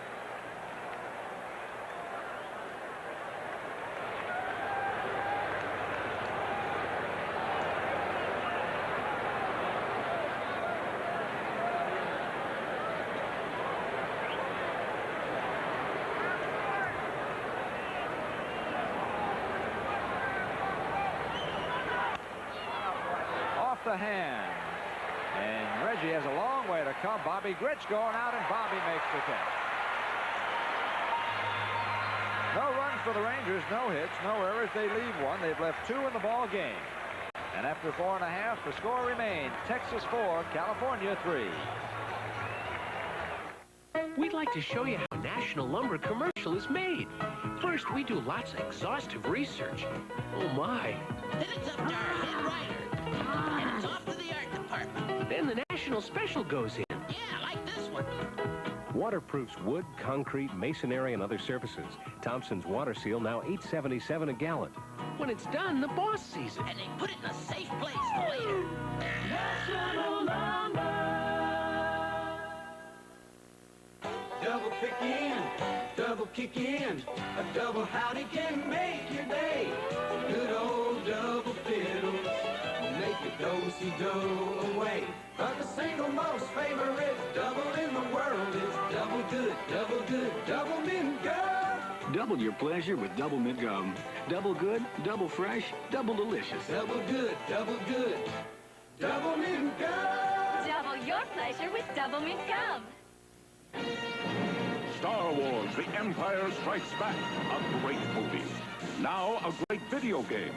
A movie which challenged your imagination. Now a video game where the challenge never ends. You saw Luke Skywalker battle the Imperial Walkers. Now bring the battle home. The Force was with Luke Skywalker. Will it be with you? Star Wars: The Empire Strikes Back video game. For your Atari and Sears video game systems from Parker Brothers. The ones to beat. Yes, it is a warm day at the Big A. A couple of Angel fans, and they're rooting on the California club. Trails Texas 4-3 right now. Rod Carew, Fred Lynn, and Reggie Jackson to face Charlie Hough. And the longer Charlie goes, it appears the tougher he gets. The Angels had Hough on the ropes in the second inning. After a leadoff home run by Bobby Grich, they loaded the bases on a couple of singles and a walk. But then Rod Carew bounced into a double play, and then Fred Lynn lined out to the shortstop, and the Angels came up with only 1 run in the inning. And they very well could have broken it open. So they trail 4-3. And Hough falls behind, 3-0 on Carew. Drive 1 for 2, singled and drove in a run in the first inning. And then into the double play. So that time, Charlie Hough knew that Rod Carew was taking all the way. Came back with a fastball that time. 3 balls, 1 strike on Carew, who's batting .243 against the Rangers with 4 RBIs this year. And Charlie walked him. That is his second walk. So the potential tying run is on base, and the batter will be the left-handed hitting Fred Lynn. Center fielder, Fred Lynn. They have to keep in mind also that if the knuckleball is tough to hit, sometimes it's awfully tough to catch. And you just may see the Angels try to steal a base here. It's not that easy for Sundberg, the catcher, to come out of that position and catch that knuckleball and try to throw somebody out.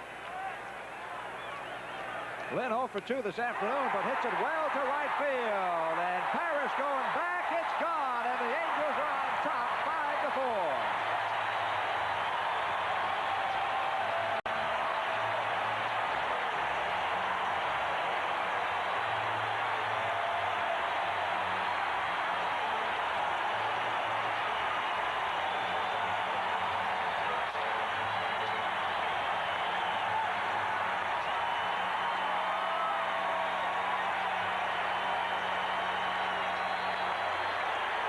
Doubt about it. Freddie Lynn, eyes and head right on it, and got all of it. No doubt about it, leading the ballpark.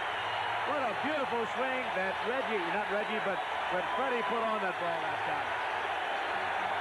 And the crowd still calling for Lynn, and Reggie says, come on out and take your bow and quiet the crowd down. Reggie standing by. There's Freddie. So Fred Lynn with his 21st home run of the year. He now has 86 runs batted in. A 2-run home run that puts the Angels on top 5-4. Nobody out in the 5th, and here's Reggie Jackson, and he hits it towards center field. It's not hit very well. George Wright coming in, puts the glasses down, and had trouble with the sun, but makes the catch. So there's one away, but this crowd still buzzing over that home run by Fred Lynn.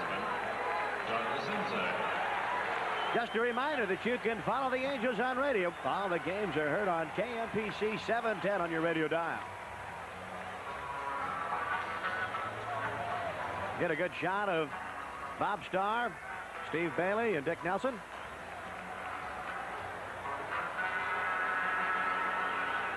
So 1 down, 2 runs across. The batter is Doug Sensei. And Doug's been shut out so far this afternoon, struck out. And grounded out to the shortstop.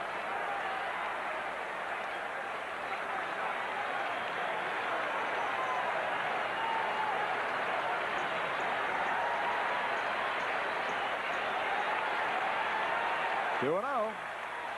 The Sensei has also hit well on certain occasions against the Rangers. He's batting .377 against them with a home run and 9 RBIs this year. 5-4. California on top. The Angels now have out-hit the Rangers 7-5. And Doug with a line drive up the alley in left center field. Johnny Grubb cuts it off, and Doug will make a wide turn and hold.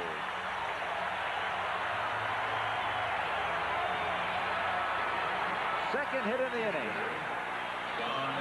Well, Doug DeCinces knows the Angels having a great year, keeping his head right on the ball. And when he first hit it, I thought Joe had a chance to get in the gap there, and I thought it might have been a double. But Johnny Grubb, playing rather deep in left field, cuts it off and gets it back in time. And now out of the dugout comes Darrell Johnson. So we'll see about Charlie Hough. Charlie has given up 8 hits today and 5 runs. And Johnson peering toward the bullpen as he walks out to the mound. Darrell Johnson, the Rangers manager. And that pat on the back usually means nice try, fella. We'll have to wait and see. You did a pretty good job, but we're going to make a change. There's a shot of the Ranger bullpen. We cannot see who that is, but he's going to come in and pitch, a right-hander. So Charlie Hough will be taken out of the ball game. And we'll get a new pitcher for the Texas club. 5-4, California on top, and we'll be right back. With more and more gas stations closing their service bays, where do you go for car service? Mark C. Bloom. We offer total automotive service. Alignments? Bloom does alignments. For more and more people every day. Because Bloom does it right. We guarantee it. Now, where are you going to take your car for service? Mark C. Bloom. We take care of your car from the tires up. What's Taco Bell come up with now? A new reason to try the giant Taco Bell Grande. Besides getting more of all the delicious, savory flavors in our biggest taco ever. If you try one now at the regular price, you'll get a medium-sized Pepsi-Cola with it for just 5 cents. So come to Taco Bell and try the giant Taco Bell Grande for a new reason. A medium soft drink for a nickel. What a difference Taco Bell makes. Nancy and Ed have the same problem. Well, their money market fund is down, too. Way down. Where can we go? You could still get a high rate if you want to take a chance. I don't want to take any chances with that much money. You don't have to. Home's new Money Market Plus account pays you top money market rates week after week. The Money Market Plus term is only 7 days, so your money isn't tied up. But the big plus at Home Savings of America is that your money is insured to $100,000. Money Market Plus from the nation's largest. Tom Henke is the new Ranger pitcher. Big fella, stands about 6'4". Tom with a record of 1-0 in 1982, an ERA of 0.75. This is only his 8th game appearance, and he's only pitched 12 innings at the major league level. He came up from the Denver farm team, where he was 3-6 with an ERA of just about 3.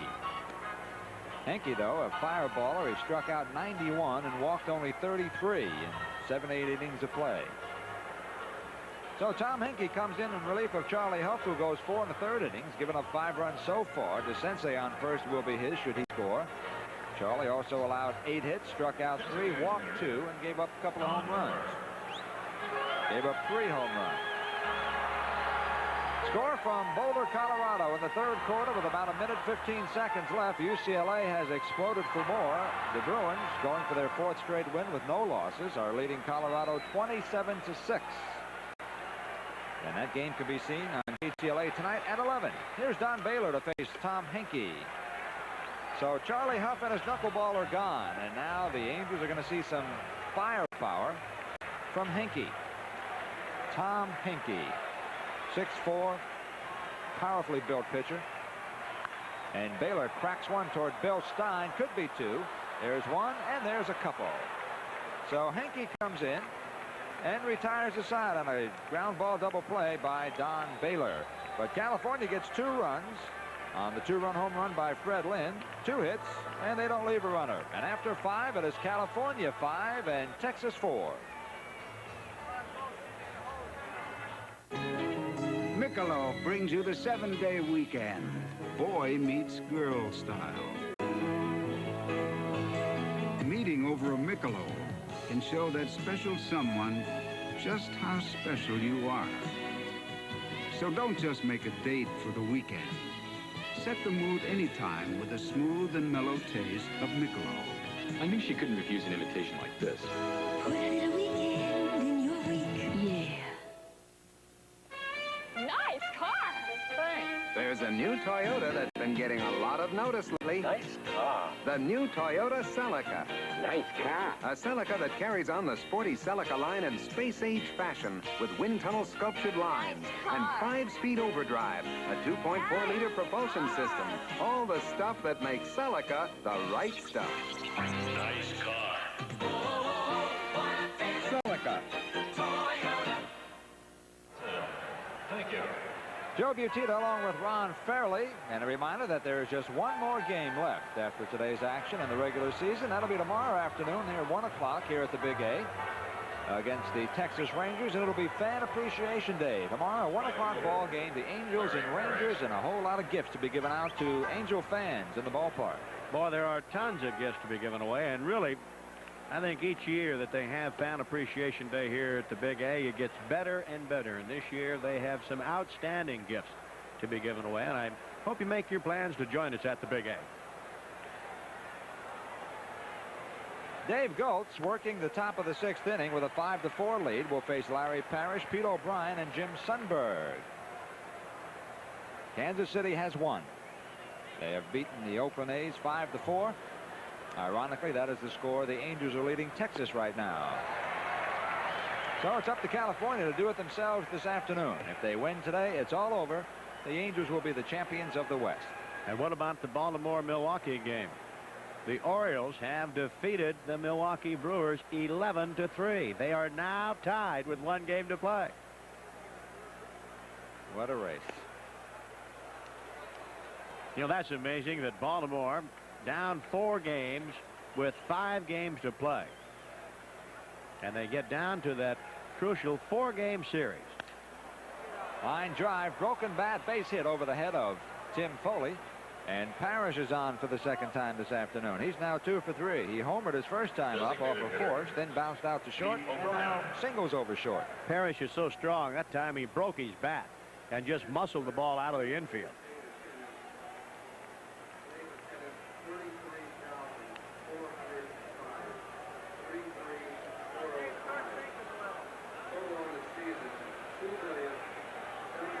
There's Pete O'Brien.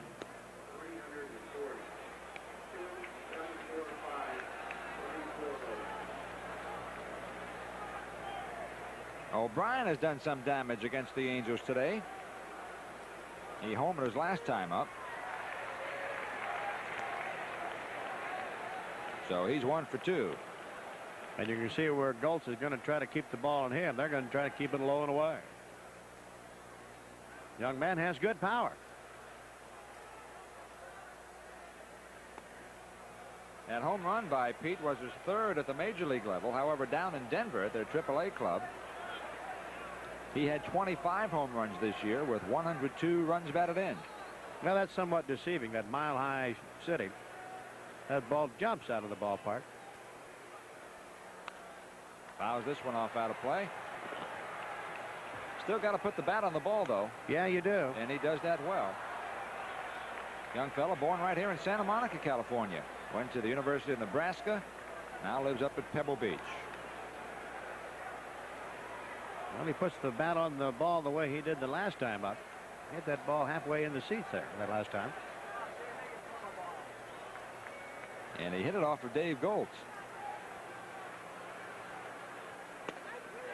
And Goltz gets a strike on the outside corner, and O'Brien is gone. So Dave is now struck out 4. We were just saying where Goltz is going to keep it low and outside. Well, he kept it out there, and it caught the corners and went by. Bill Kunkel ringing up the strike. Say, the big thing about any sport is to enjoy yourself, and the same way with beer. So open up a Michelob and put a little weekend in your week. 1 down. Here's the catcher, Jim Sundberg. Halftime score in college football, the USC Trojans leading the Oregon Ducks 31-7. And at Boulder, Colorado, the UCLA Bruins 27-6 over the Buffaloes. If everybody in town wins today, the Angels will win the pennant. Line drive by Sundberg. Boy, he's been tough on California pitching. Had a couple of triples in last weekend series. Homered his first time up today, and now singles. So Sundberg is 2 for 3. Yeah, Dave makes a mistake on that pitch. Get a look at it one more time. It is up in the strike zone. Look at that. Whoa. That is right in the wheelhouse. Well, they go from Sundberg, who's been killing him of late, to a bona fide power hitter and first baseman Pat Putnam.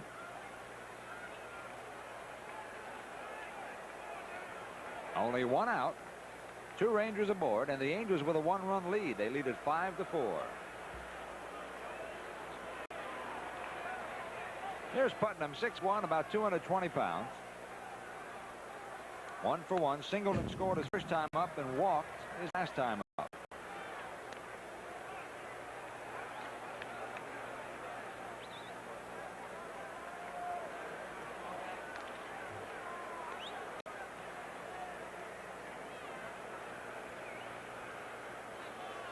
Timeout for just a moment as first base umpire Terry Cooney comes all the way across the diamond, and he's going to instruct, I think, a cameraman to alter his camera to get rid of a glare, I suppose. He wants a towel.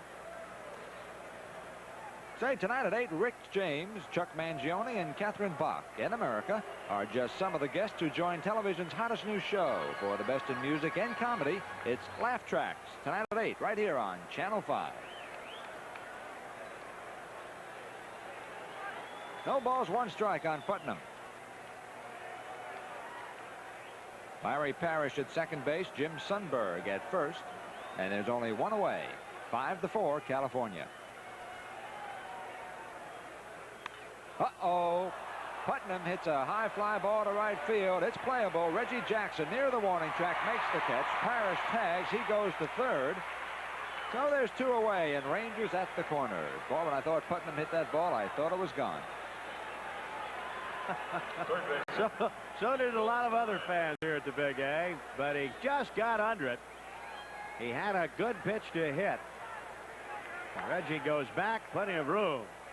Gets under it, and then we'll get the ball back to the infield. 2 away. 2 down, the tying run at third base, and the batter is third baseman Bill Stein. Stein 0 for 2, bounced to Carew at first base and struck out.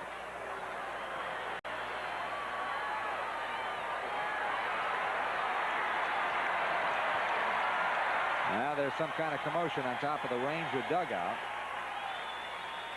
That's cleared away, and the game continues, and Goetz' first pitch is swung on and missed 0-1 on Stein. Stein from Battle Creek, Michigan. A .240 hitter this year, just 1 home run, 15 runs batted in. He's playing a lot lately since the absence of Buddy Bell.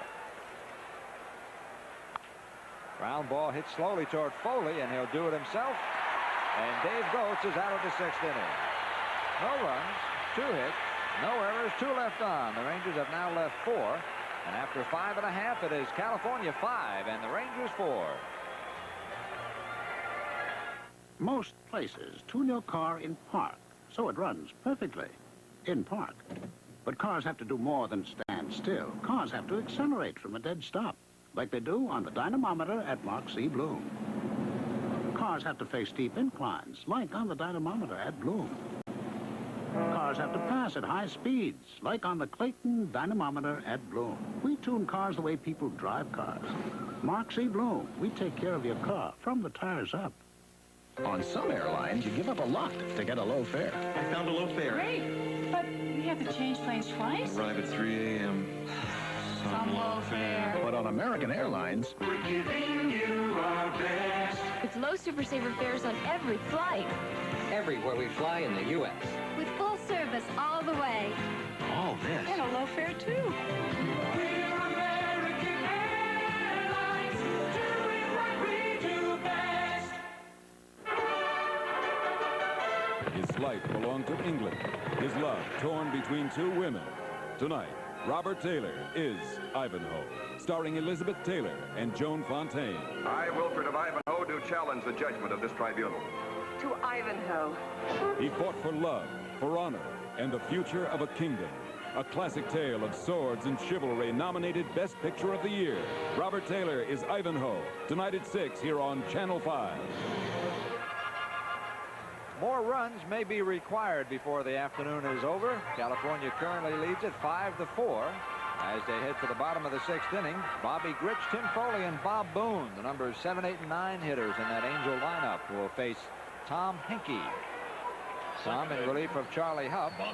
Hough pitched 4 1/3, gave up 5 runs, 8 hits, struck out 3, walked 2, and allowed 3 home runs. He also hit a batter. Bobby Grich, one of the home runs, his first time up. Hough had him down 0-2 and came in with an 0-2 pitch, and Bobby parked it. But the Angels go from the knuckleball of a Charlie Hough to the fireball of a Tom Henke. He can throw hard. Slider stays low and away, so it's 1-1 on Bobby Grich. Bobby homered. He now has 19 with 64 runs batted in, and struck out his last time up, so he's 1 for 2. Hit toward Putnam, and he feeds Henke, and there's 1 away. 3-1 if you're scoring. 1 down, and the batter is Tim Foley. Shortstop. Angels baseball also sponsored in part by the makers of Toyota cars and trucks, to remind you that it's a good feeling to buckle up for safety. So get the feeling whenever you drive.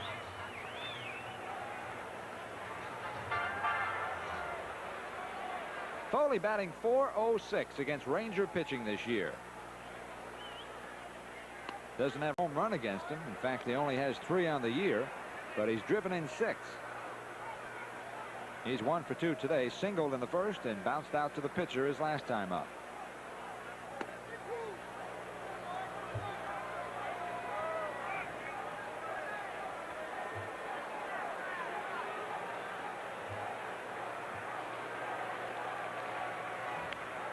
Flares this one foul up into the second deck. And it's 0-2.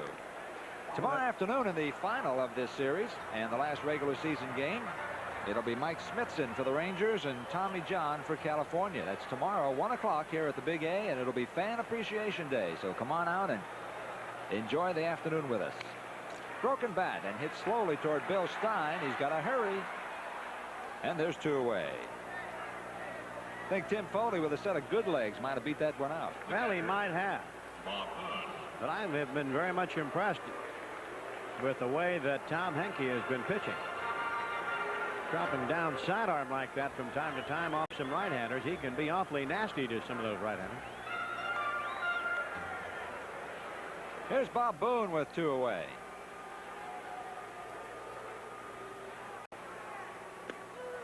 Henke came up from the Denver farm team, their AAA affiliate, with a record of 3 wins, 6 losses, an ERA of under 3, but he struck out 91 and walked only 33. That in only 78 innings of work.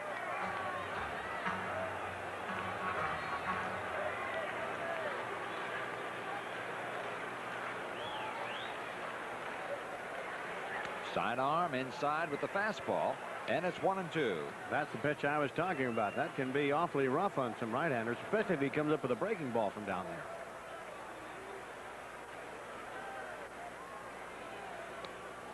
That's high, gets away from Sundberg, and it's 2-2. Bob Boone this afternoon, 1 for 2. Infield single in the second inning, bounced out the third his last time up. Bob batting .256, 7 home runs, 58 runs batted in.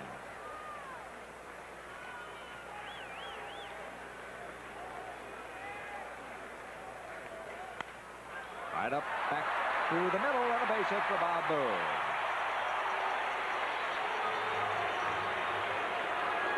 No, Bob Boone gets his second hit of the afternoon. He's now 2 for 3. Fans are not booing him. They're simply saying Boone.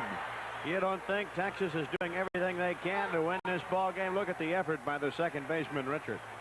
He's doing everything possible to try to make it rougher on the California Angels. Well, that's the way it should be. That's the way you should play the ball game. Play hard, play every one of them to win. Prideful baseball, no doubt about it.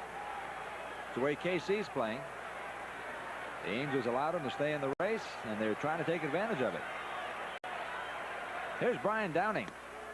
Kansas City won today, by the way, in case you've been out cutting the grass or doing chores. They beat Oakland 5-4 in Kansas City. A couple of runs in the bottom of the 8th inning did the trick. Dan Quisenberry got the win.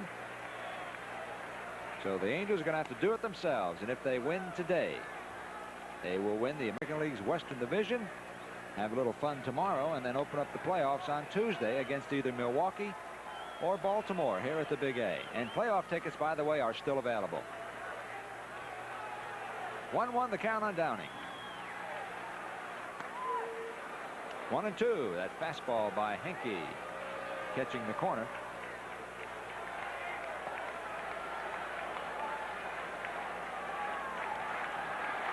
Downing 1 for 2, double and scored his first time up, walked and flied out to the second baseman. And he goes the other way to Pat Putnam with a lazy line drive. So the Angels come up empty. They get a hit. They leave a man. They've now left 5. And after 6 innings, it is California 5 and the Rangers 4.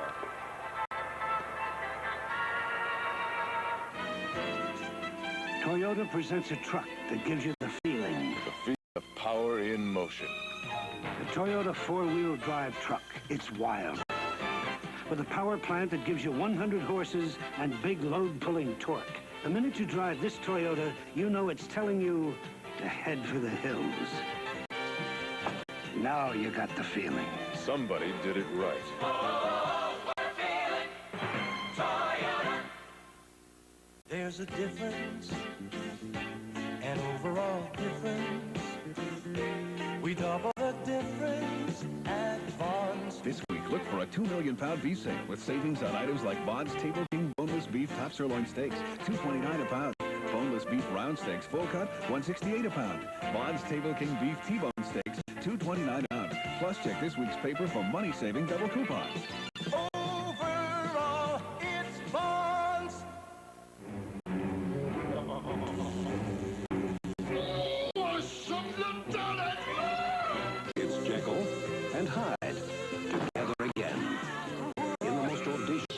outrageous comedy of the year.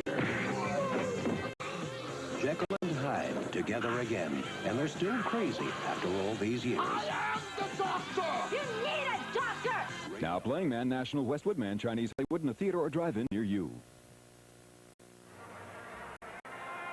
As we go to the 7th inning of play, Texas will send up their number 9 hitter, Mike Richard, who has contributed today with an RBI single back in the 2nd inning. Grounded out his last time, hit the ball to the left side of the diamond, faces Goltz here for the 2nd time. It was his RBI single that sent Ken Forsch to the showers back in the 2nd. Goltz delivers a breaking ball outside for ball 1. David now has worked 4 1/3. They have gotten him for 1 run. That was a home run by Pete O'Brien. Bullpen stays busy, and the breaking ball misses for ball 2, 2-0. 5-4 lead for the Angels. 5-9-0 for the Angels. 4-7-0 for Texas. Out of play and back here. 2 balls, 1 strike. Richard, a year ago, the top hitter in the American Association.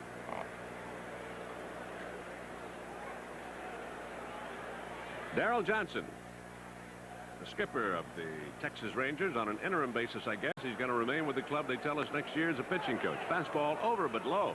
Ball 3, 3-1. Awfully close and didn't get the call.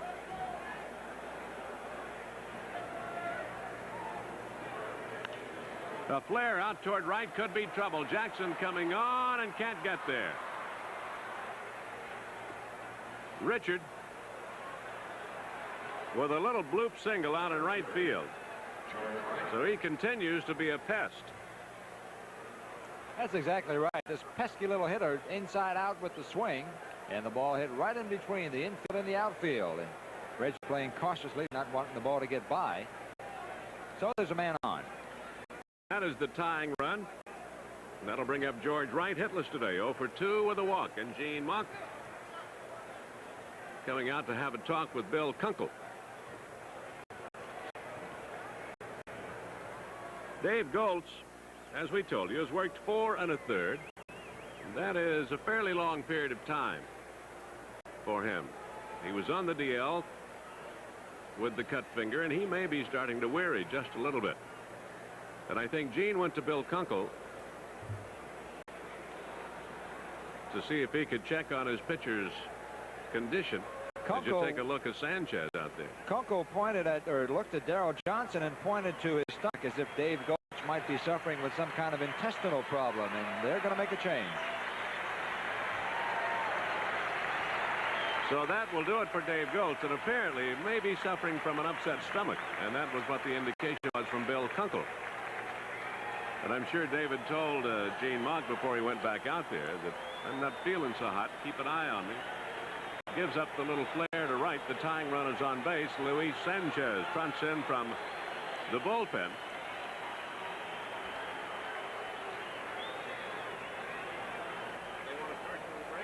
Your attention, please. Coming in a pitch for the Angels. So as Sanchez makes his way to the mound to meet with the skipper, we'll go away for a moment and return. Michelob brings you the 7-day weekend. Windy City style. The city's alive 7 days of the week. And Chicagoans make every one of them special with a smooth and mellow taste of Michelob. Michelob at booth 1. Now that's my kind of night in the town. Put a little weekend in your week, yeah. The One Brand Tire Store versus Mark C. Bloom. The One Brand store sells one brand. Bloom sells General, Michelin, Bridgestone, Dunlop, Pirelli, Uniroyal, Kelly, and many, many more. So if one brand isn't right for your car, Bloom has another brand that is. The One Brand store versus Mark C. Bloom.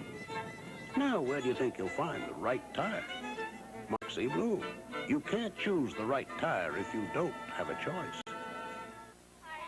Sir, what do you think about Carefree Sugarless Gum's new improved taste? Tastes terrific, but sugarless can't be.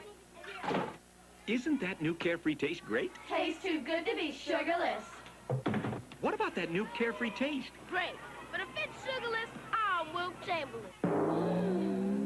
When we say carefree improved, it's improved. And when we say it's sugarless, it's sugarless. Can I have a stick? You better give him 2. There you look at Luis Sanchez. Luis coming out of relief of Dave Goltz. David worked 4 1/3, gave up a run on 4 hits, struck out 4, walked 2. Was touched for 1 home run. And Luis Sanchez makes his 46th appearance of the year. Record of 7-4 and run average 3.31. He has struck out 55, walked 33, worked 89 2/3. Works here to the switch-hitting center fielder George Wright with the tying run at first base. A 5-4 lead for the Angels. Top of the 7th inning. Ground ball to short, could be 2. Foley to Grich 1. Safe at first. He beat it out. Ball was hit in such a fashion that it was going to be tough to turn. You could tell that when it came off the bat. 6-4.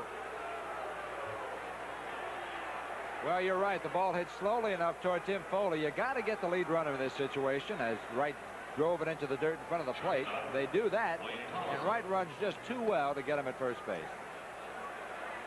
So Wright becomes the tying run at first base with 1 out, reaching on the fielder's choice. Wayne Tollison, the switch-hitting shortstop up there. Luis in a big situation. He has 4 saves to his credit and trying to nail one down here for Dave Goltz. And in the process, the biggest item of all, trying to nail down the Western Division title. Misses high with a fastball, ball 1. Tollison not hitting much, but he's been a pest. He had a couple of hits last night, 2 out of 3 hitless today. 0 for 3. He struck out his last 2 times up.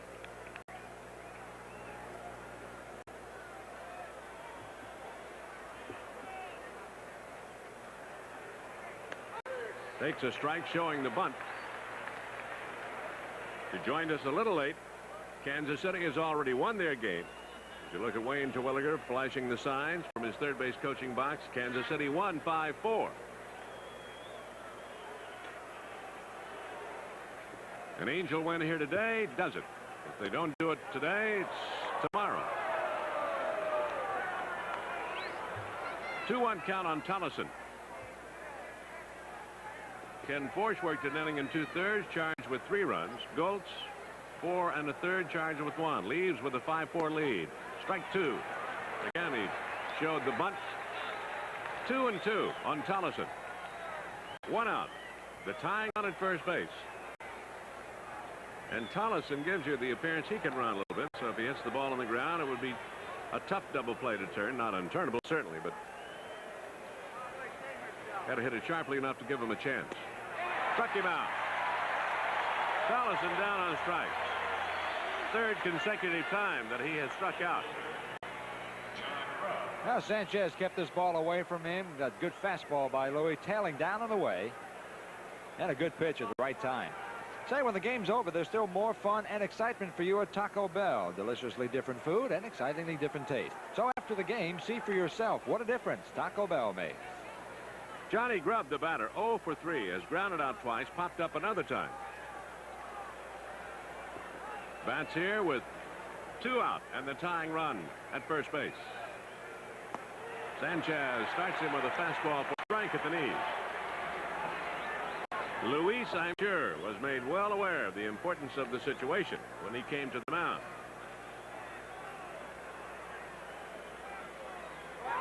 They start the runner. A chance to get him. He is out at second base. Bob Boone does it again. I tell you.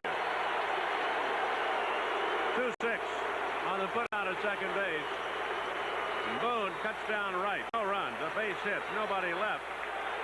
We'll go to the bottom of the 7th to score. The Angels 5 and the Rangers 4.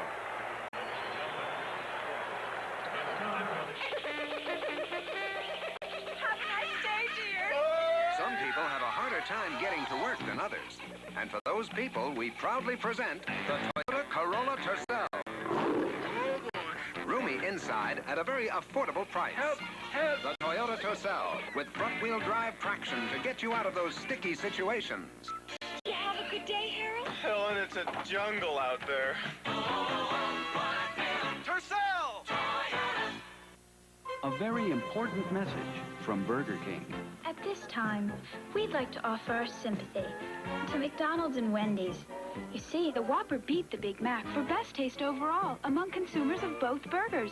In a similar test, we beat Wendy's single. Now, that may have surprised McDonald's and Wendy's. Well, so we just wanted to say, it's okay, guys.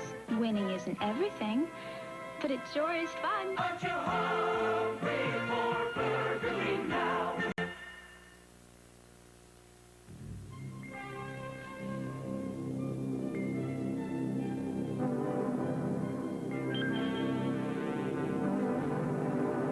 The airline with one of the most modern fleets in all the world still believes in the romance of travel. Singapore girl, you're a great way to fly.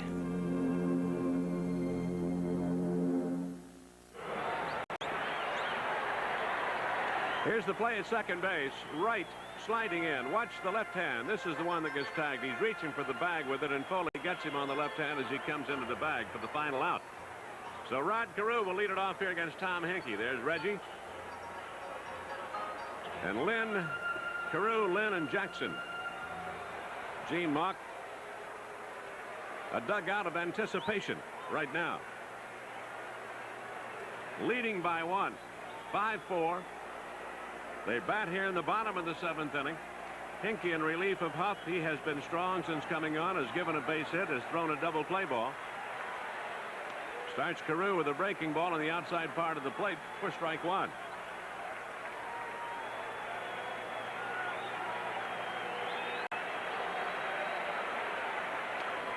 Just outside for a ball. 1-1.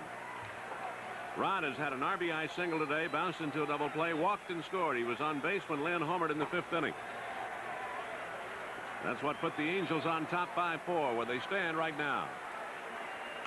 Dumps it up the third base side, and they get it. Fine. No, he can't do it. Beat it out. Rodney with the bunt single.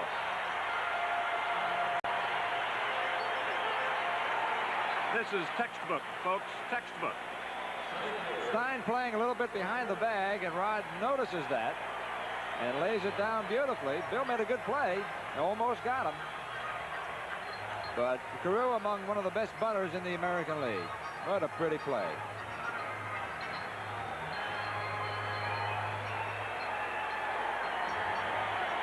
Here is Fred Lynn. He homered his last time up. He's had some good cuts today. This is the first time that he has faced Hinkie today. Fastball outside for a ball. He homered off Charlie Hough well into the right field bleachers. His 21st of the year. He has swung the bat well all year against Texas. He owns a .469 batting average against them. He's now hit 3 home runs against Texas pitching, and he's ahead on the count. 2 balls, no strikes here. As you look to the 8th inning, for Texas, it would be Grubb, Parrish, and O'Brien up there. The bullpen will stay busy. A 1-run ball game. Last night, the Angels won it 4-0. They played 3 consecutive 1-run games with Kansas City before coming home. Winning 1 out of the 3. Kansas City has already won today. They defeated Oakland 5-4. Lynn taking outside ball 3. Let's see if they give him the green light here on 3-0. Nobody out, runner at first base, looking for some insurance.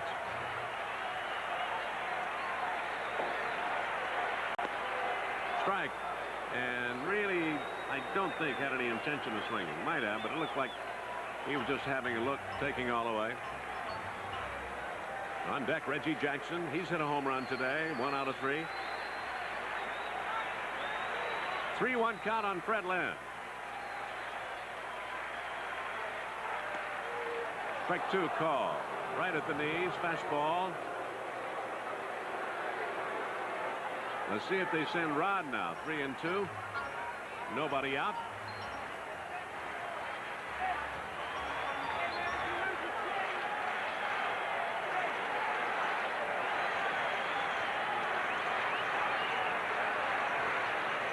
Hinkey, with an idea that they might, goes over there.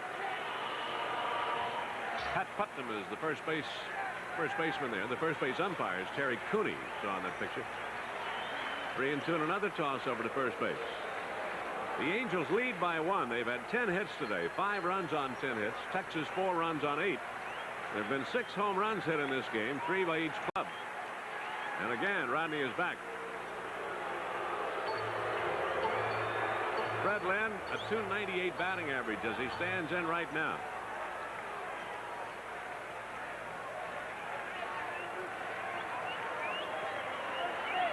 Since the All-Star break, Fred has batted .311. He's up that today.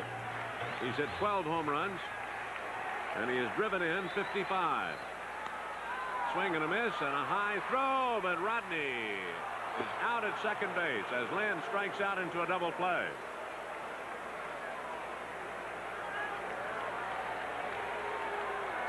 Rod was on the move with the pitch, and pretty good fastball tailing away from Lynn. And they're still able to get Rod Carew, even with a high throw. 2-6 on the putout at second base.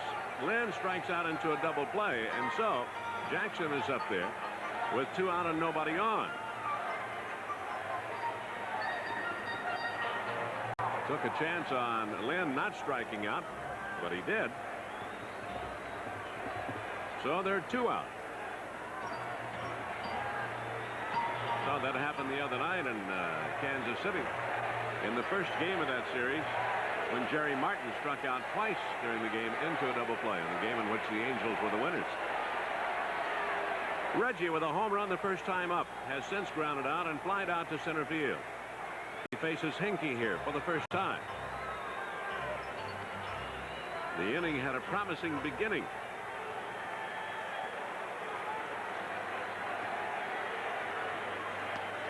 Strike on the outside corner. Hinkey has not had much work up here. This is the 8th appearance he has made since coming up. Half swing, slow roller by the mound, charging over. Stein bobbles the ball. Nobody can do anything with it. It'll be ruled a base hit, an infield hit. And excuse me, infield hit by Reggie is second, and that keeps the inning alive for Doug DeCinces. He didn't want to swing. The ball hit his bat and rolled by the third base side of the mound, and Hinkey not terribly nimble coming off the mound trying to get to it. There's just no way to be ready for this kind of a hit. And give credit to Reggie Jackson. He hustled down the line very well, and the Angels have come up with a couple of infield hits. A bunt by Carew, but he's gone now, and Reggie's infield hit. Doug DeCinces with a single his last time is 1 out of 3. His base hit in the 5th inning is what sent Charlie Hough to the bench. The bench looking on is Gene Muck studying the situation. DeCinces taking that slider for ball outside.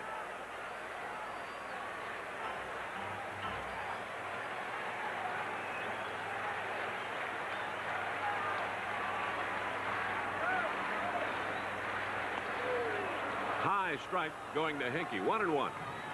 Doug batting .301.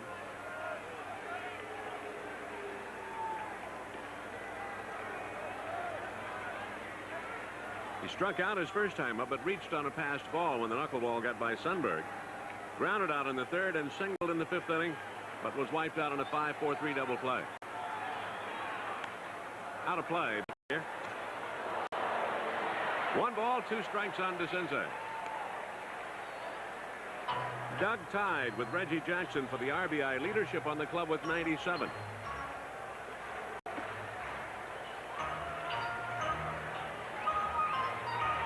The Angels with a win here today.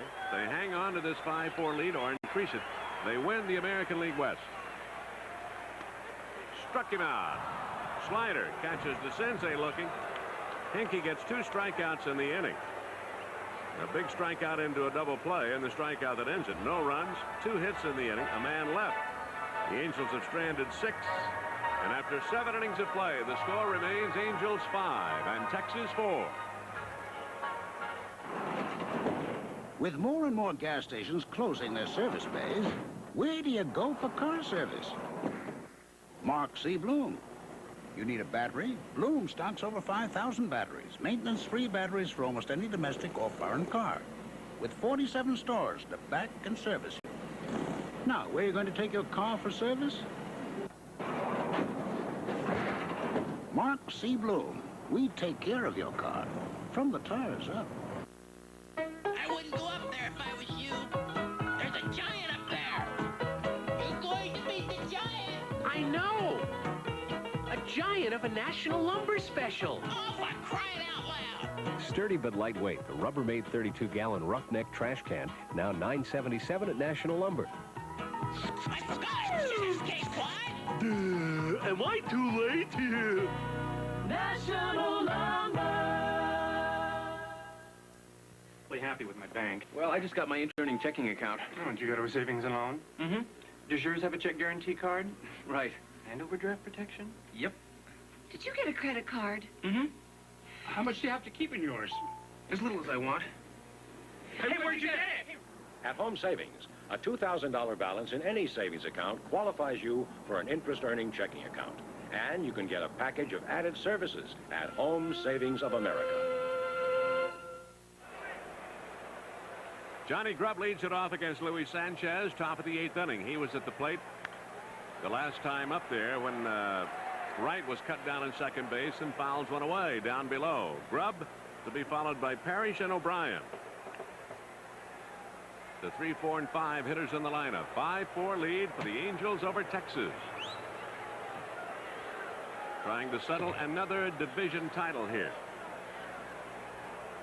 Only one has been settled, and that was the National League East.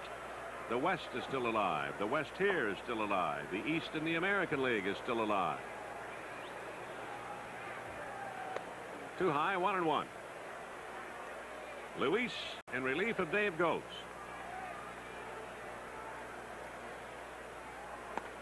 Threw it right by him. A high Hardman, 1-2. Grubb this afternoon has grounded out twice, popped up another time.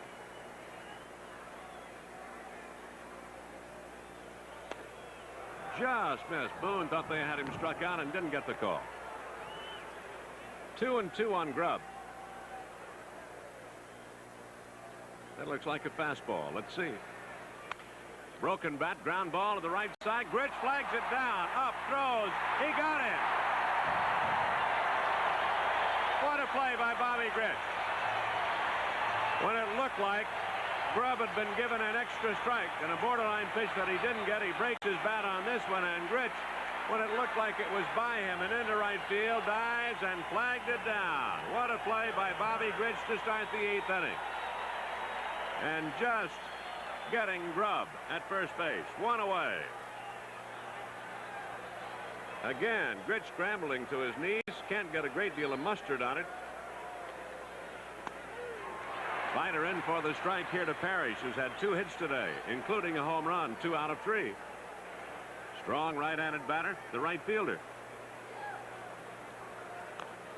Came inside and fouled away. 0-2 the count. The Angel bench looking on in quiet anticipation.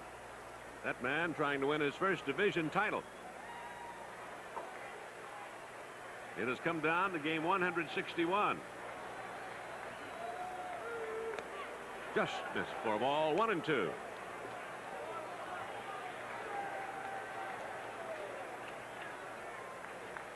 Luis came on to get the final 2 in the 7th inning. Has retired the first here in the 8th. Just missed low and away with the breaking ball. 2-2.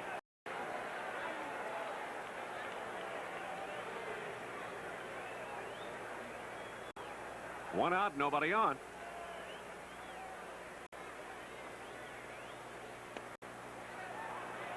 Full count on Parrish now. 3-2.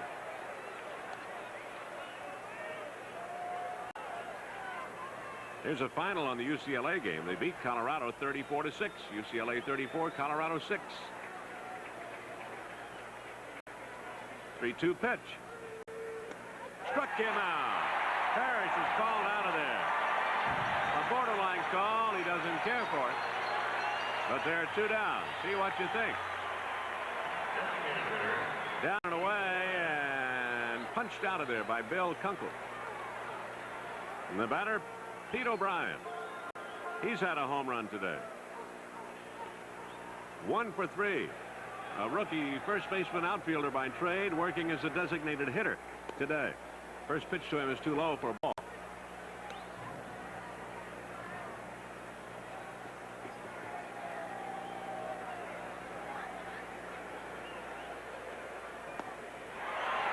One and one on Pete O'Brien. He can hit the long ball. He has proved that today. Outfield straight away for him. Carew guards the line. A swing and a miss on the slider, and it's 1 and 2.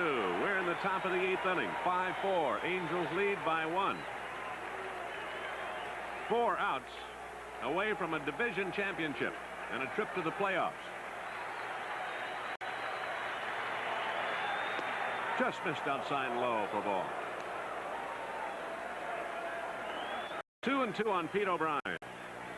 2 out, bases empty.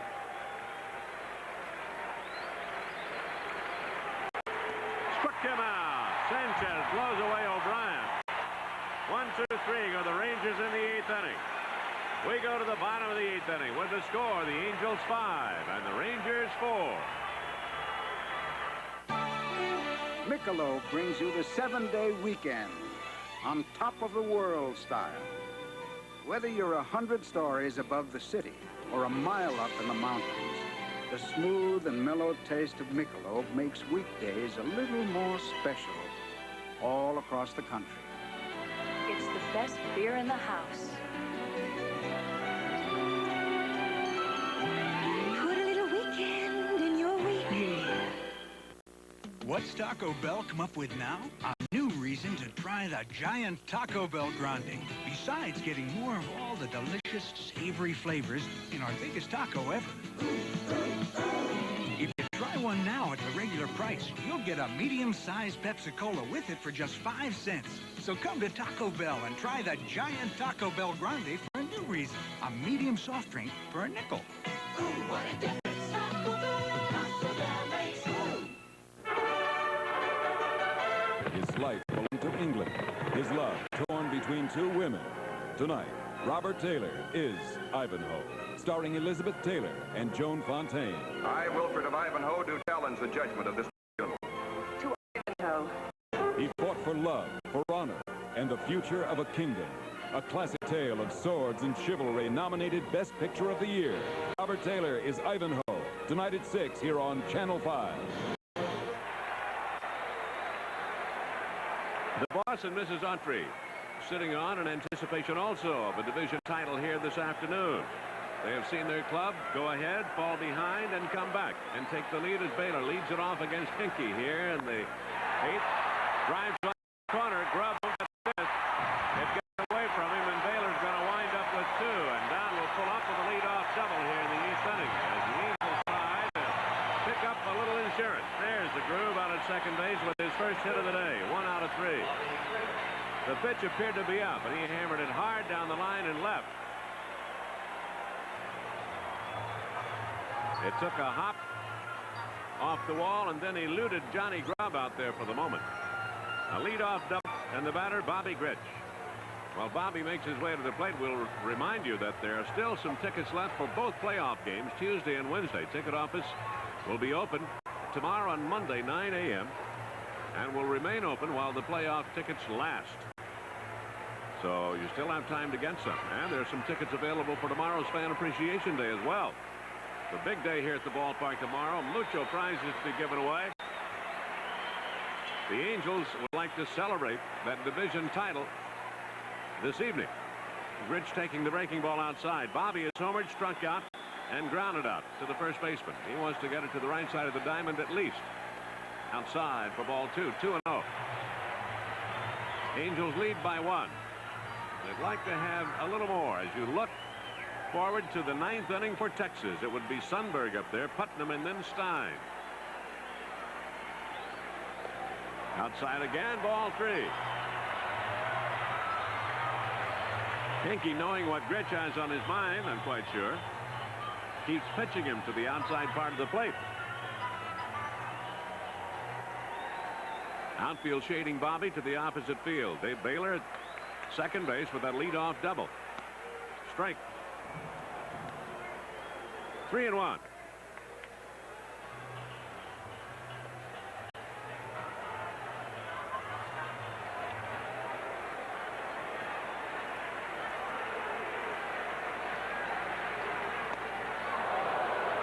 Full count now on Bobby Grich.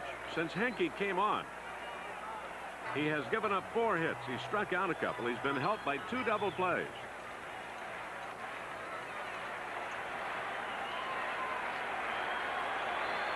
Three-two pitch now. Grich down on strikes. He's unable to advance the runner. So after going 3-0 on Bobby Grich, Henke comes back to get him. The batter, Tim Foley, take a look at it one more time. Didn't appear to be a troublesome pitch, just one that he didn't happen to get that time. Foley takes a slider, strike call.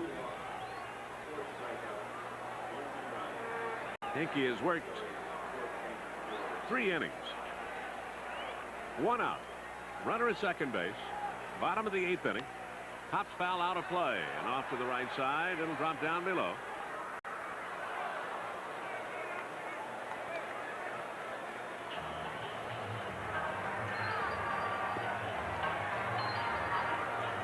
They have gotten nothing off Henke. The winning margin belongs to Fred Lynn right now with that 2-run homer in the 5th inning. Henke has given up 4 hits, but they've got nothing else. Broken bat, ground ball up the left side. You'll have to bring a new one out to Timmy. Don't forget, tomorrow is Fan Appreciation Day. And again, a reminder that the ticket office will be open 9 to 5:30 tomorrow, as well as Monday, for the purchase of playoff tickets. Benicus loosening up out there to make a defensive appearance.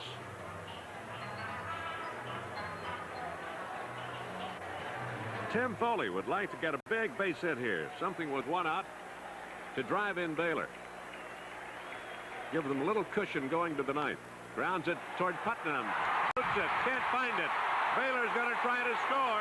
Here comes Nope. He's going to score with no throw. It'll be an error, I'm sure, on Putnam at first base.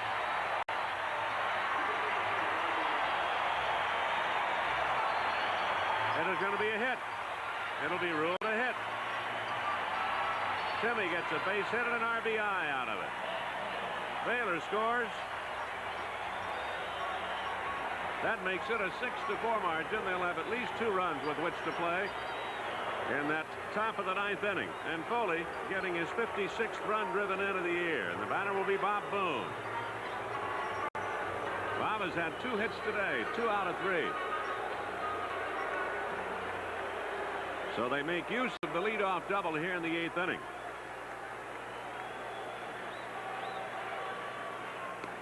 Starts him with that slider for a strike.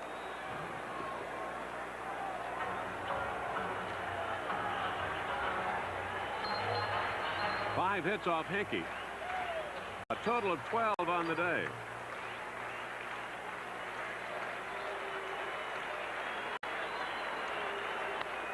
That will be out at second base. Richard got back to the edge of the grass. A little soft liner. So Boone is out, and the batter will be Brian Downing.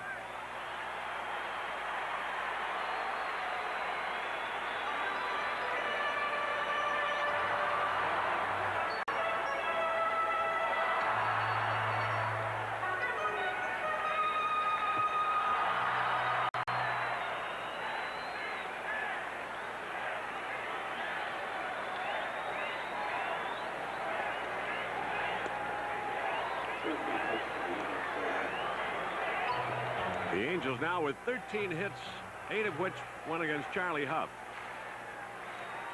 5 given up by the big right-hander Henke. 2 out now. Foley at first. Downing takes high, ball 2, 2-0. A run home here in the 8th inning. A leadoff double by Baylor. Rich struck out. Foley with an infield hit that drove in the run as Putnam lost the ball at the back edge of the skin part of the infield around first base. Too high, ball 3, 3-0. In the Texas 9th inning, it'll be Sundberg, Putnam, and Stein due up there.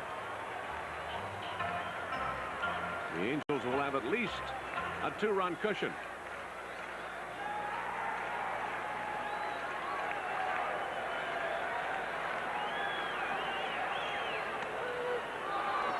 Borderline call went to Henke. 3-1. Fastball on the inside part of the plate. Bryant's had a double. He's 1 out of 3 today. Lined out to Putnam at first base his last time up. Half swing and a slow roller up the right side. Didn't want to swing. Throws his bat away. Didn't want to do that. The frustration coming out of every pore of Brian Downing when he does something like that. Tim Foley on at first base, responsible for that little added run. Downing with a full count, 3-2, and Foley will be off with the pitch here with 2 out. Bottom of the 8th inning.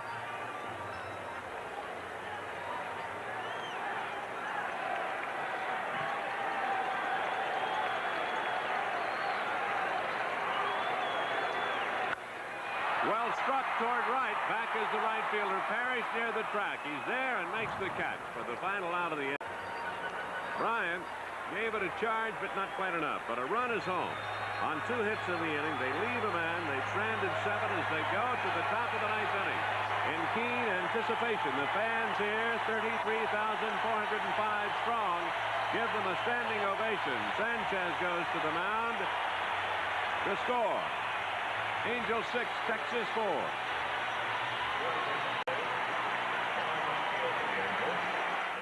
The assault. These are the enemies of the adult mouth.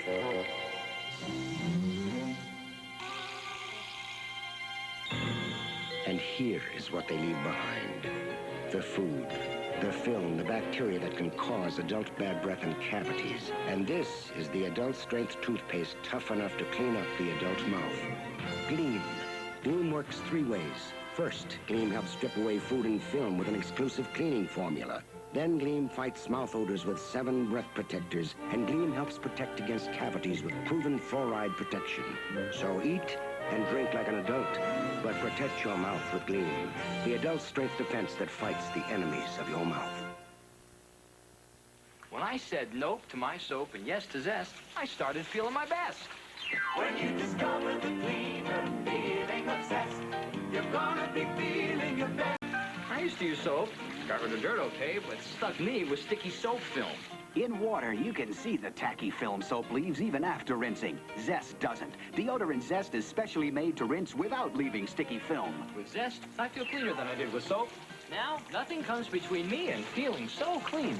I'm feeling my best. Discover the cleaner feeling of zest. You're gonna be feeling your best. I'm feeling my best. Get Zest. Feel your best. Luis Sanchez has already delivered 1 pitch, and Sundberg didn't get it. Strike 1, and this crowd alive with every pitch in anticipation. Out of play. That's Juan Beniquez out in left field. And Bobby Clark taking over in right field for Reggie Jackson. No other changes. Sanchez with an 0-2 count here on Sundberg, who's had 2 hits today. A home run and a single. 2 out of 3. Out of play again. Sundberg hanging tough. It is 6-4. The Angels by 2. 3 outs away from a Western Division title. They know that Kansas City's already won. 1-2. Sundberg to be followed by Putnam, a left-handed batter, and then Stein. 1-2 pitch. Toward the third base side, taken by DeCinces. Makes the throw. What a play.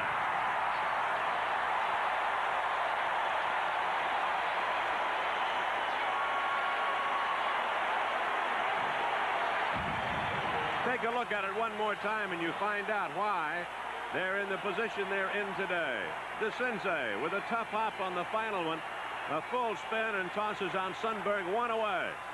2 outs to go for the title of the West. The batter is Putnam.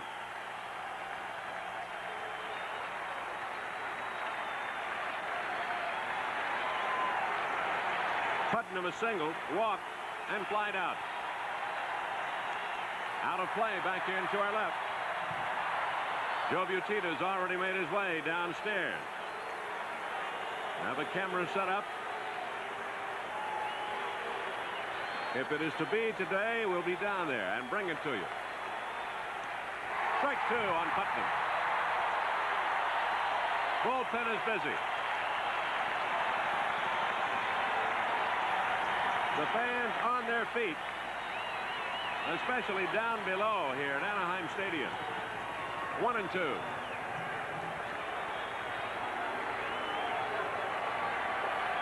Putnam with power. He's hit a couple of home runs, spent most of his time in Denver.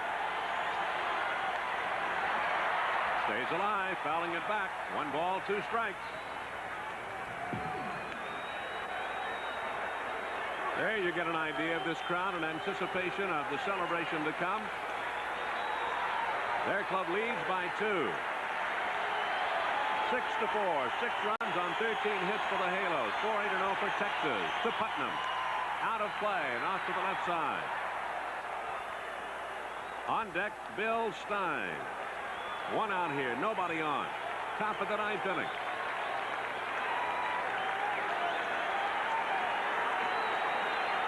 Luis Sanchez trying to nail it down for the Halos, and Dave Goat just missed low with the fastball. 2-2. Gene Muck looking on. He doesn't look like he has eager anticipation, but it's inside. It's there. Toward first. Rod Carew will play it alone. 2 away.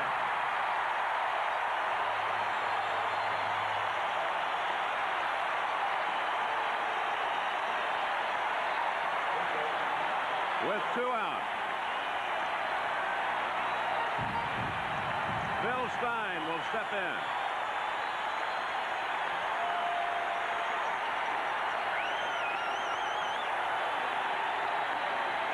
Luis ready to work this time. Too high with the fastball. 1-2.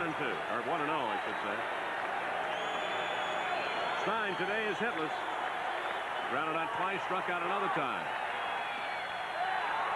A little bit outside. Luis wanted the call, so did Boone. 2 balls, no strikes on Stein. 2 down. There's a strike. 2-1. No doubt about it, this place will erupt when that final out is made. If they hang on and win this thing and nail it down. Out of play, whistling back into the seat. And it struck someone. 2-2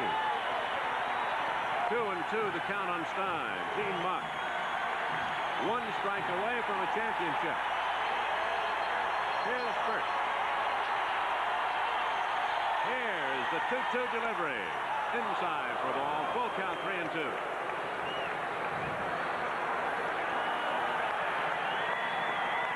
Three and 2 on Stein. Is this the one that does it for them? Out of play. Foul off the first base side. Reggie. Tom Morgan, the pitching coach. Gene Muck.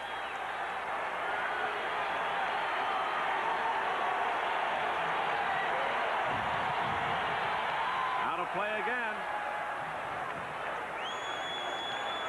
Stein battling Sanchez here. Sundberg is grounded out. Putnam is grounded out. Stein with a 3-2 count. Trying to make it as tough as he can on the Halos. Here's the 3-2 pitch. Just missed ball 4, and he loses him and brings the tying run to the plate.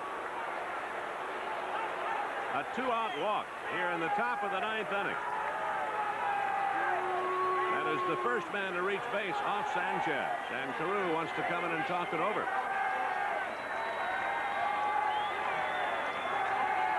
The first walk given up by Luis. Lamar Johnson will bat for Richard. Lamar Johnson. Johnson, of course, a definite home run threat. He represents the tying run.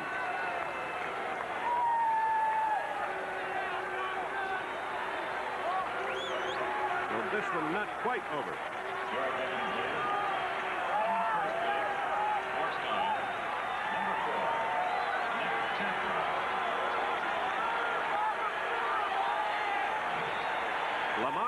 Johnson batting here against Sanchez. 2 out. Ground ball back to Sanchez. And the Angels have won the West. You don't have to be told what's going on. They have won the West and they're being mobbed out on the pitcher's mound.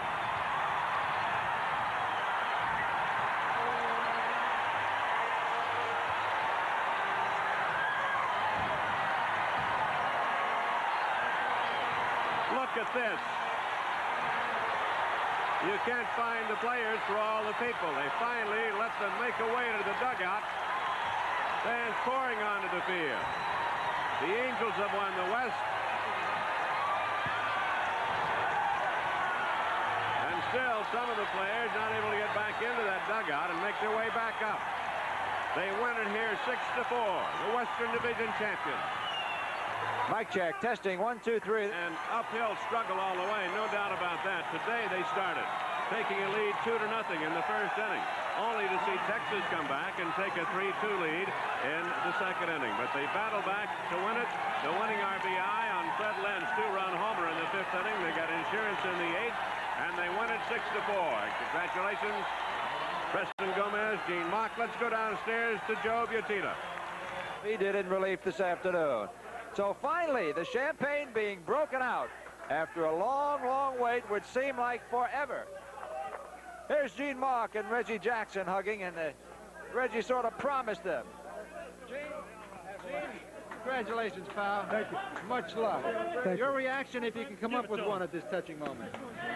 Thank you, Donnie. That's the game ball. You deserve it. Thank you, man. Gene Mock gets the game ball, and the sensei here, everybody hugging. Congratulations, Thanks, Gene. Jimmy. Fantastic. Gene Mock thanking everybody and getting hugged by Tim Foley. Here comes the champagne. They finally break it out. Juan Beniquez with the first bottle of champagne.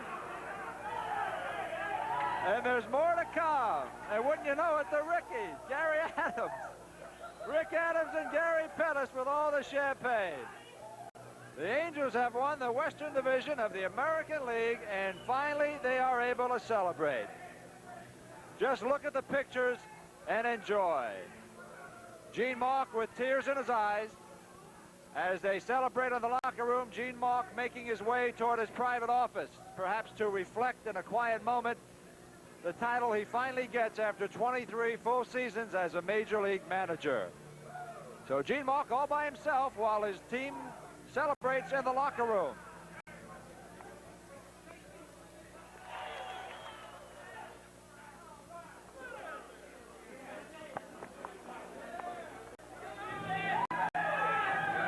More champagne coming out now. It was almost as if it were a delayed reaction. The players got in here. There was no champagne. There wasn't even any shouting. Now I think that's starting to break in. The corks are popping. And Reggie Jackson. Oh, the champagne is flying hot and heavy here.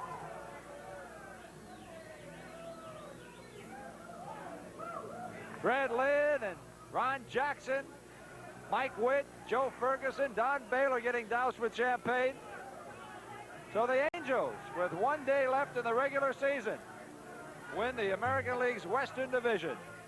There's Rod Carew and Reggie Jackson exchanging the bottle of champagne and each taking a healthy gulp.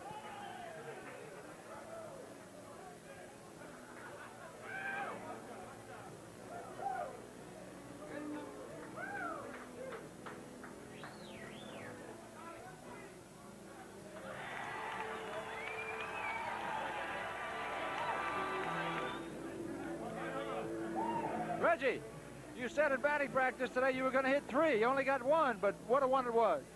I'll take 1, that's for sure, any day of the week, especially in October. Super game. Guys played really super well. We were very, very up, and it's just a wonderful, wonderful, great feeling. Can you share with us, if you will, what you said to Gene Mock when you hugged him a moment ago? Congratulations. You deserve it. He told me, he said, it's really sweet for me. It's very special to me. I just told him you deserve it. Nice going. And with all the postseason play you've been in, this is probably special to you, too. Yes, it is. This is my 11th time being in the playoffs. However, this time here, this town, these people, the ball players here, the fans, the media, Everybody has been super to me. They've really given me something extra special here. I'm so happy that we won here. I'm so happy for Gene Autry, his wife, Buzzy Bavasi, and the whole organization. This is a special area, special town, special team, and I'm grateful to be here. How's the champagne? It always tastes good when you win. Congratulations, Reg. Okay, so Reggie Jackson sipping from the champagne bottle. Across the room, a whole lot of other champagne bottles are being opened up as the California Angels have won the American League's Western Division, and now they will wait and see who they play as Baltimore and Milwaukee play off tomorrow. Now we're going to try and get our camera across the room, and you can just enjoy all the celebrating in the locker room.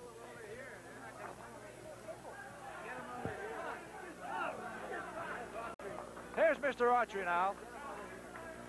And Mr. Autry taking a swig of the champagne. Boy, he's waited 3 years since 1979 to get another shot of that champagne. So Gene Autry down in the locker room amid the players he's hired over the last several years and enjoying every moment of it. Mr. Autry celebrated a birthday a couple of days ago. The Angels cannot win it on his birthday, but they give him a belated birthday party, and that's just fine with him. So Gene Autry enjoying all the celebrating in the Angel locker room, and I'm waiting for somebody to douse him with some champagne. You see him pose with Reggie Jackson now. And this place, as you can imagine, full of media and Angel players, and Reggie smiling and Gene Autry smiling, and it's on to the playoffs for the second time since 1979. And we'll have to wait a day or so until we see who gets in the playoffs for the American League's Eastern Division. Trying to get in to see Mr. Autry is very, very tough. Hey, Mr. Autry, congratulations. Oh, thank you, Joe. Thank you. How does the champagne feel going down and on top of your head? You're pretty wet. That's all right. I can send another bath when I get home anyway. That's all right. This is a very special day. After 22 years, why, I think this is one of my happiest moments. Well, it's a belated birthday gift. You had a birthday a couple of days ago, but you won it at home in front of the good fans, and I suppose that sets well. That's right. I had a birthday the 29th, and today's my wife's birthday, Jackie's birthday. Tonight's the birthday of Mrs. Autry, so it works just as well. Congratulations. Thank you, Joe. Thank you, everybody, too. By gosh, you've all been great for us, and Reggie, thank you, and the rest of the team, too. Thank you. Thank you a lot. You've been wonderful. Thanks. Okay. Sure. Everybody calling for pictures, and Mr. Autry, of course, obliging everyone in sight. We're going to try and get over to see Rod Carew now if we can. Rod?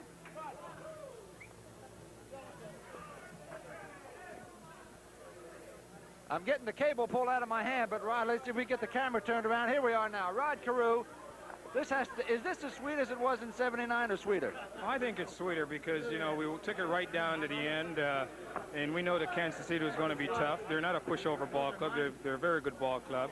And, you know, we had some pressure from them because of some of the things that happened, you know, in the last two series against us. But, you know, we just came through like, you know, like real champions. You know, we went out there and we did it ourselves.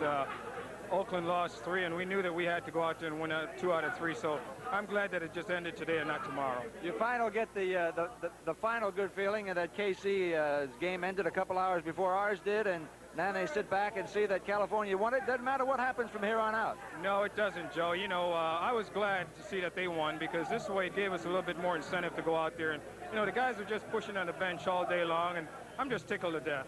Congratulations. Thanks very much, Joe. Okay, here's Freddie Lynn. Fred with such a big day today. Freddie. Hi, Joe. Congratulations on another pennant. We're wiping off the lens of the camera. As you can see, this place is going crazy. I'm just trying to... Time out.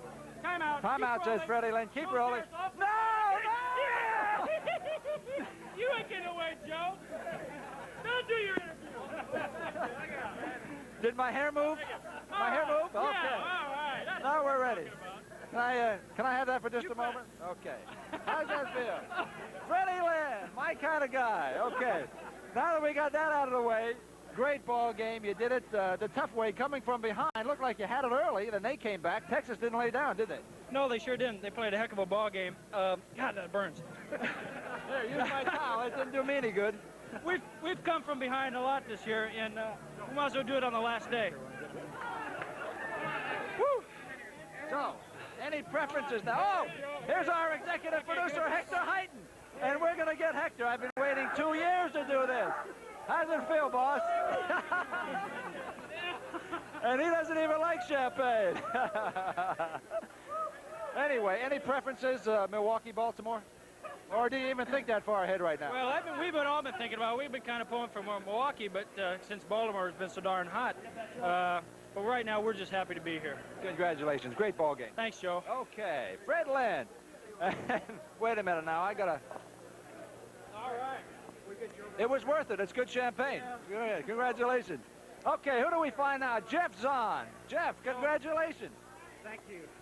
Jeff Zahn, earlier in the year, about mid-season, when he was winning so many ball games, a couple of the fans yelled that he might be up for the Cy Young Award, and that's a possibility now. Jeff winning his ball game yesterday, congratulations. It's been a long season, and you waited a long time to win it, but you got it now. How do you feel? Oh, I feel very, very elated today. I mean, this is something we had goosebumps all day long.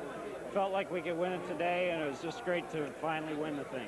Do you have any preferences now in pitching against the Brewers or the Orioles? I'm just glad we're in it. I'll worry about that later. Yeah, time to celebrate and enjoy this, huh? Right. Okay, congratulations. That's great. Great job by Jeff Zahn and all the Angels. We're looking for other people. Ah, Buddy Bavasi's here. How are you, sir? Congratulations. Got a little wet, didn't you? Uh-oh, here it is. No, I use this to drink. Okay. All right, finally. It's been a long, sometimes torturous season, but it's finally over. You got the pennant. Now what do you do? Well, I think we do something for the man that you work for and I work for. We get into the World Series. Wouldn't that be wonderful? Now, Baltimore again beat Milwaukee today, and they're coming down to a game tomorrow with a game left in the regular season. What are your thoughts there? Do you have any preference as a general manager where you want your ball club to play? Not really. I think the Montreal Stadium is more suited for us. I mean, the Milwaukee Stadium. But I don't think our players could care which one wins, really. We have a job to do. They know what the job is. They knew what this job was April 1st, and they finished it April 2nd, and they'll do the same thing. They will go all the way. Yeah. One of the real points of this season that stands out is the bench strength that the Angels have had all year long. Did you know when you worked for all these guys and got them on the roster that it might end up like that, where they would contribute so heavily? Oh, Joe, you never win pennants without a good bench, you know? And keep in mind, our pitching staff was rather maligned at the beginning of the season. But coming down the stretch, that bullpen did a pretty good job. Oh, you're not kidding. Luis Sanchez sure got hot the last month. Well, I've never been proud of a young man in my life that it wasn't him today. Congratulations. Thank you. Okay, Buzzy Bavasi and so many. Here's Bruce Keeson. Congratulations, big guy. You've been one of the hottest pitchers in September. Of course, that's been like all career long for you. What are your feelings right now? Right now, we're just all very happy. You know, we went through some tough times in Kansas City. Of course, winning that first one was a big one. Winning the first one here in this season was a big one, but I think it all boils down to what it was all about, and that was a team effort. We got contributions from everybody throughout the ball club, and that's the way you win, is a team effort. We got an excellent job. Today we came back and fought a hard, tough game, and it's just, nobody said it was going to be easy, and it hasn't been easy all year, but we're finally here where we want to be. Bruce, you were one of the guys who put your personal feelings and personal aspirations aside a couple of weeks ago and said, I'll do whatever I have to just to get us that pennant. And that kind of attitude has prevailed, hasn't it? I think everybody has that attitude. Throughout my years, I've had the luxury of playing with pennant contending ball clubs. And, you know, personal goals and personal feelings are for second division ball clubs. We're very proud of what we've done here today, and we just hope we can pick up and go into the playoffs strong, and we'll take it for whatever happens there. Job well done, Bruce. Thank you. Okay, and good luck the rest of the way. Maybe it'll take us into the World Series. Now, here's Tommy John. Tommy was supposed to pitch tomorrow. Will you still work tomorrow? I don't know. I won't start. I may pitch an inning or two, but they took the pressure off of me anyway now. But, you know, it was great to win it here, you know, in front of your hometown fans. And plus, it was good to win beating the ball club but not backing into it. Yeah, that's true. Everybody was stressing that the last couple of days, that it'd be nice to win it yourself and not wait for Oakland to lose, because I don't think they're going to lose in KC. Well, Kansas City is tough, and, you know, we played, this is a great year. I've only been over here for 1 month, but I tell you, this is an outstanding ball club. And and look who's doing it, the rookie. Hey, thanks. The rookie. That takes a lot of nerve for a rookie. That's okay. He's worth it. Any thoughts about next weekend? Next weekend? Next week. Next week? Any preferences? No, I don't. You know, if we play the kind of ball we're capable of playing, we can beat any ball club, and we just got to play good, solid baseball. Congratulations. Let's take it right to the World Series. I tell you, that'd be great. I'll drink to that. Okay, John. Bobby Grich is one of the fellas we haven't gotten yet, and I'd sure like to pour some champagne on his head. Where is Bobby? Follow our camera. We're going to go look for him. He's seated, so I know I can get him. We're making our way to Bobby Grich right now. And as our camera comes on, I got to do this to Bobby Grich. Bobby, how's it feel? I'm going to take the last sip. Congratulations, Bob. Job well done. Thank you. All right. How's it feel? Fantastic. Yeah, really a very special thrill to be a part of all this. And I think we would like to have won it in Kansas City, but actually the thrill is bigger here at home. And there's nothing like the feeling of being on the field when you got 35,000 people pulling for you, screaming for you, and putting all that energy down on you. It's a fantastic experience. And actually, I'm more happy that we can win it here than in Kansas City, so these people could share it with us. Now, how do you think, personally, Gene Mauch feels right now? After all the celebration began, Gene went into his office all by himself. Well, he's had a hard, tough season. He's been a fantastic manager for us. He's hung tough. He's been a good leader. He's been hard-nosed. He never gave up. He was always optimistic. I mean, I can't say enough good things about the man. I'm a Gene Mauch man all the way, and my congratulations to him. The monkey's finally off his sizable back. Yeah, right. He's got a winner, but now we've got 2 more steps to go. This is the longest and the hardest and the biggest step, but I feel now we get a couple days rest, and let's regroup and get ready for the next 2 steps. Having played in Baltimore before, do you have a preference as to where you play next Friday? I would rather play in Milwaukee. I think that we play better in Milwaukee than we play in Baltimore. I think Baltimore's tough at home. They've got some good pitching. They've got a good ball club. They're hot right now. They're the hot team of all the big leagues. So I'm pulling for Milwaukee to win tomorrow. But if they don't, it doesn't matter. We get the advantage because we open at home.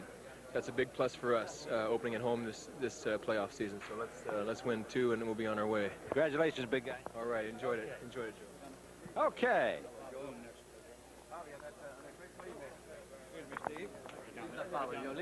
Leave the bottle. Okay, here's the bottle. Bob Boone. We're going to try and find Bob Boone. Ah, Luis Sanchez. Huh? How are you, Louis? Oh, here, right here. Okay, and Preston, good. I got scared for them all. I can't speak Spanish. First of all, what are Louis' feelings? Is this the biggest thing he's ever been part of? Bueno, por primera vez porque portaba un equipo de Grande Liga, primera vez que me sucede esto. He said for the first time being in the big league, you know, and I happened to help the ball club win the championship. Did he realize, and has he realized all the last month, how important this thing was at this level of baseball? Si tú sabías lo importante durante este mes que ha pasado, de tú ir a lanzar, entiende, ayudar al equipo a ganar, si todavía la importancia que tenía este mes que hemos pasado jugando la pelota.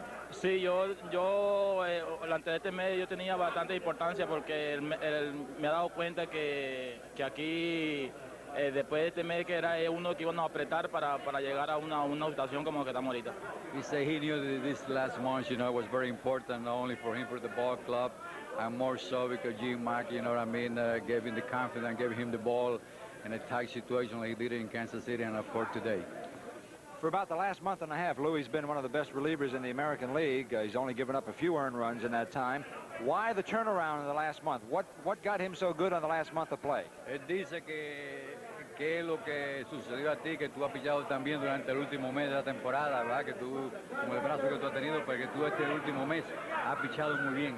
¿Qué tú crees que es lo que...? Bueno, porque eso me ha quedado por mi trabajo que he hecho y trabajando todos los días, y por eso me mantengo en buenas condiciones para tener en esta oportunidad de ser un buen gran lanzador en este importante cine que acabamos de realizar ahora.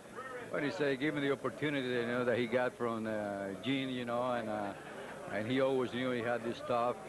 And at first, at the last to the season, you know, he was called upon in many situations, you know, either to save a game or lose a game, and he did the job, and he bring more confidence on him, you know. Give him our congratulations and wish him well for the next couple of weeks. Dice que te da muchas felicidades y que estas 2 próximas semanas más adelante también. Muchas gracias a ustedes por estar en la televisión aquí en los Estados Unidos y un ¿cómo se llama? Y un saludo a todas las fanaticadas americanas que van a los Angelitos de California. We send a regard to all the fans in Los Angeles, you know, and of course the Latin American people, and thank you for bringing them up in your television. Well, we're delighted, and thank you, Preston Gomez and Luis Sanchez. So, Luis Sanchez certainly got the job done today. Here's a veteran of many wars, Red Patterson. Too many wars. Too many wars in baseball with the old Yankees way back when, and now a success with the Angels. And oh, this is great. I mean, we got some more games in front of us, and they're going to be tough games, but this club can do it, believe me. We got it again. Oh.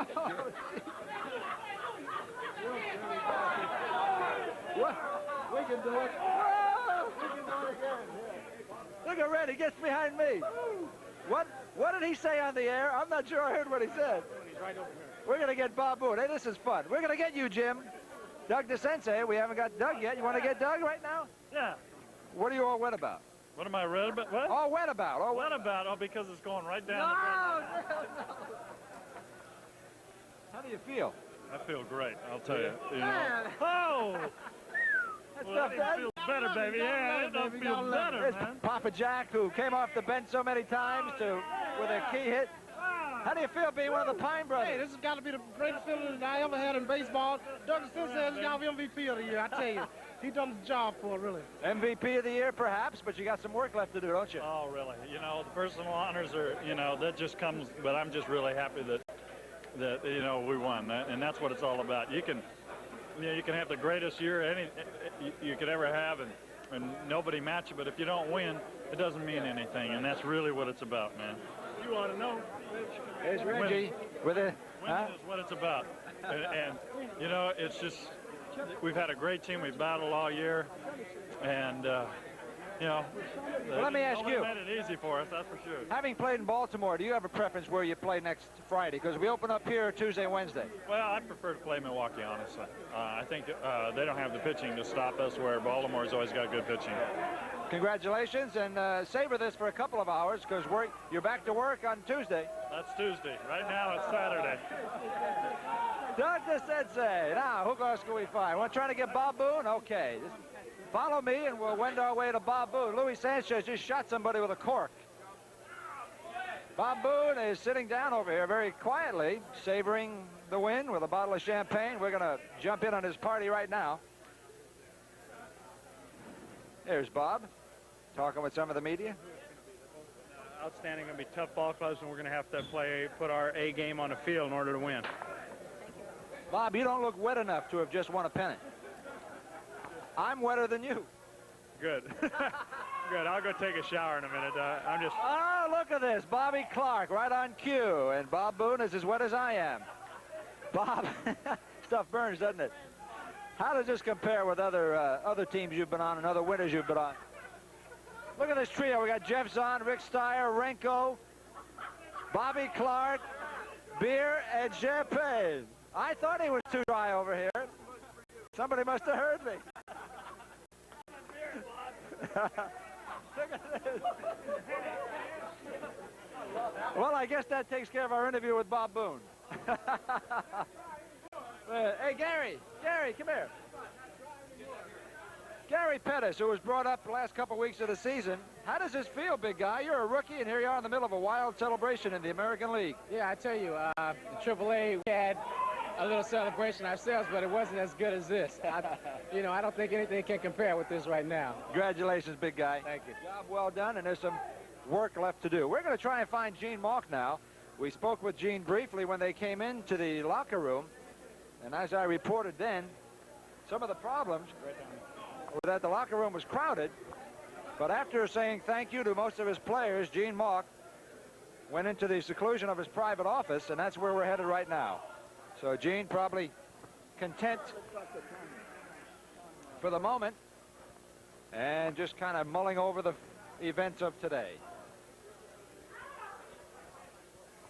So follow us as we go into the office of the manager of the California Angels, Gene Mauch, try and get his feelings on what happened today. Gene a little bit wet now, so apparently he came out of his office for a short time.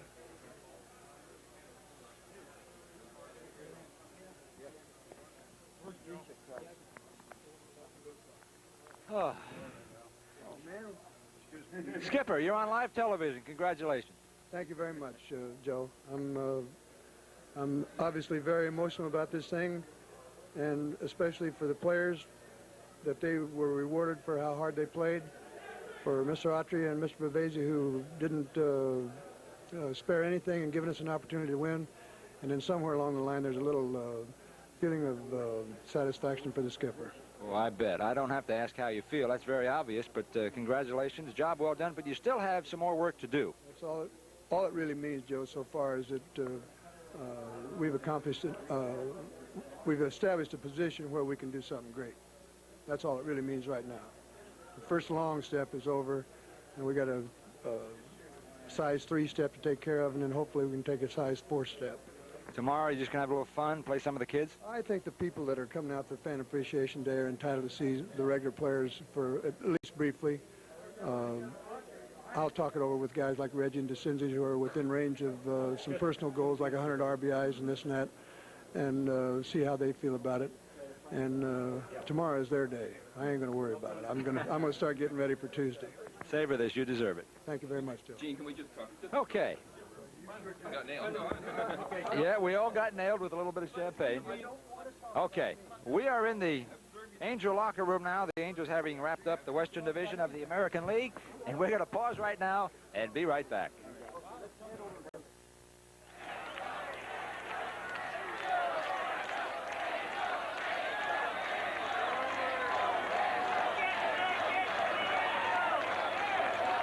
Here's the Mud Monster of Miller Creek with new white jeans, new red T-shirt, and no dry bleach. Oh, use mine, Jan. Jan doesn't know. She's getting Biz Bleach. Yes, bleach. It's a whole new way to think about Biz. That's not my bleach. This bleach will get his muddy pants whiter than liquid bleach and clean his red shirt, too. Biz is bleach, plus a combination of cleaners other bleaches don't have. So added with detergent, Biz All Fabric Bleach cleans muddy dirt better than liquid bleach. Wow, really white. Color's bright, too. What was that bleach? Biz bleach. Biz is bleach? Yep. What do you know? I know you'd better get some. Mud Monster's back. Muddy dirt, discover Biz Bleach. And discover a cleaner, whiter wash. I'm 24 years old. So am I. One of these joggers is not 24. She's 35 with 3 kids. Eileen Wesson. Can you tell who's who? Eileen look 24. How about their hands? Look closely. They look young, too. My hands deserve as much attention as the rest of me. That's why I use Ivory Liquid. Just the name Ivory means mildness to me, and I think the rich, mild suds do help my hands stay young-looking, even with all the dishes I do.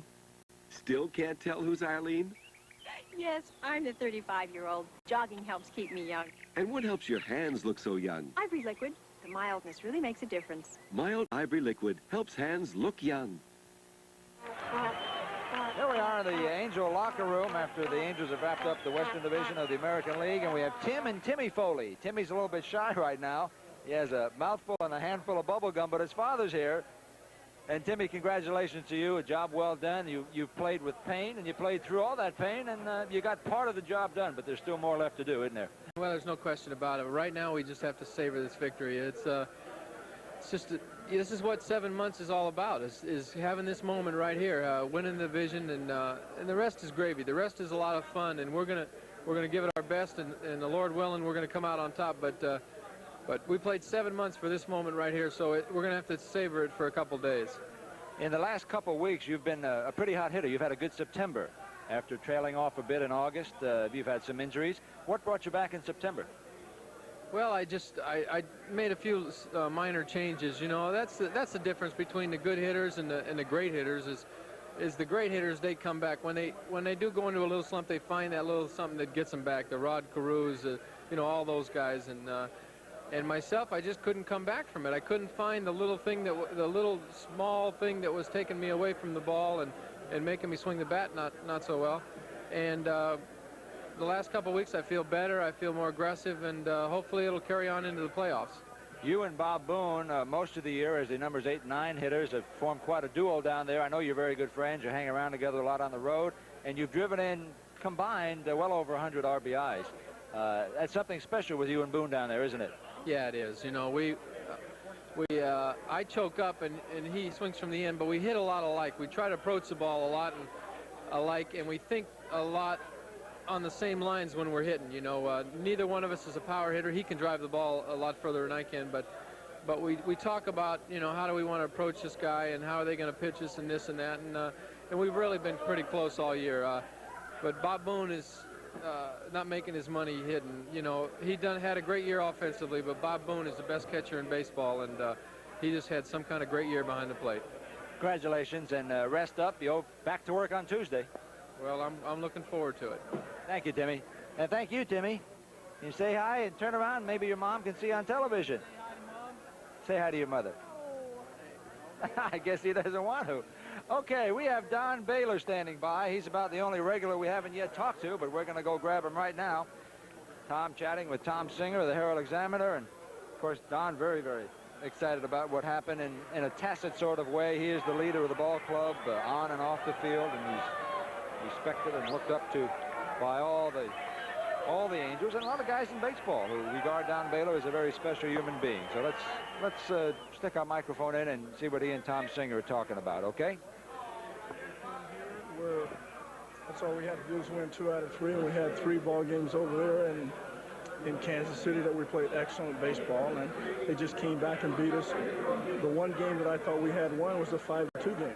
Because the way it happened, now you got momentum going into the playoffs, which you might not have. Well, Baltimore, they've had momentum all of September this year, and Weaver said he doesn't believe in momentum.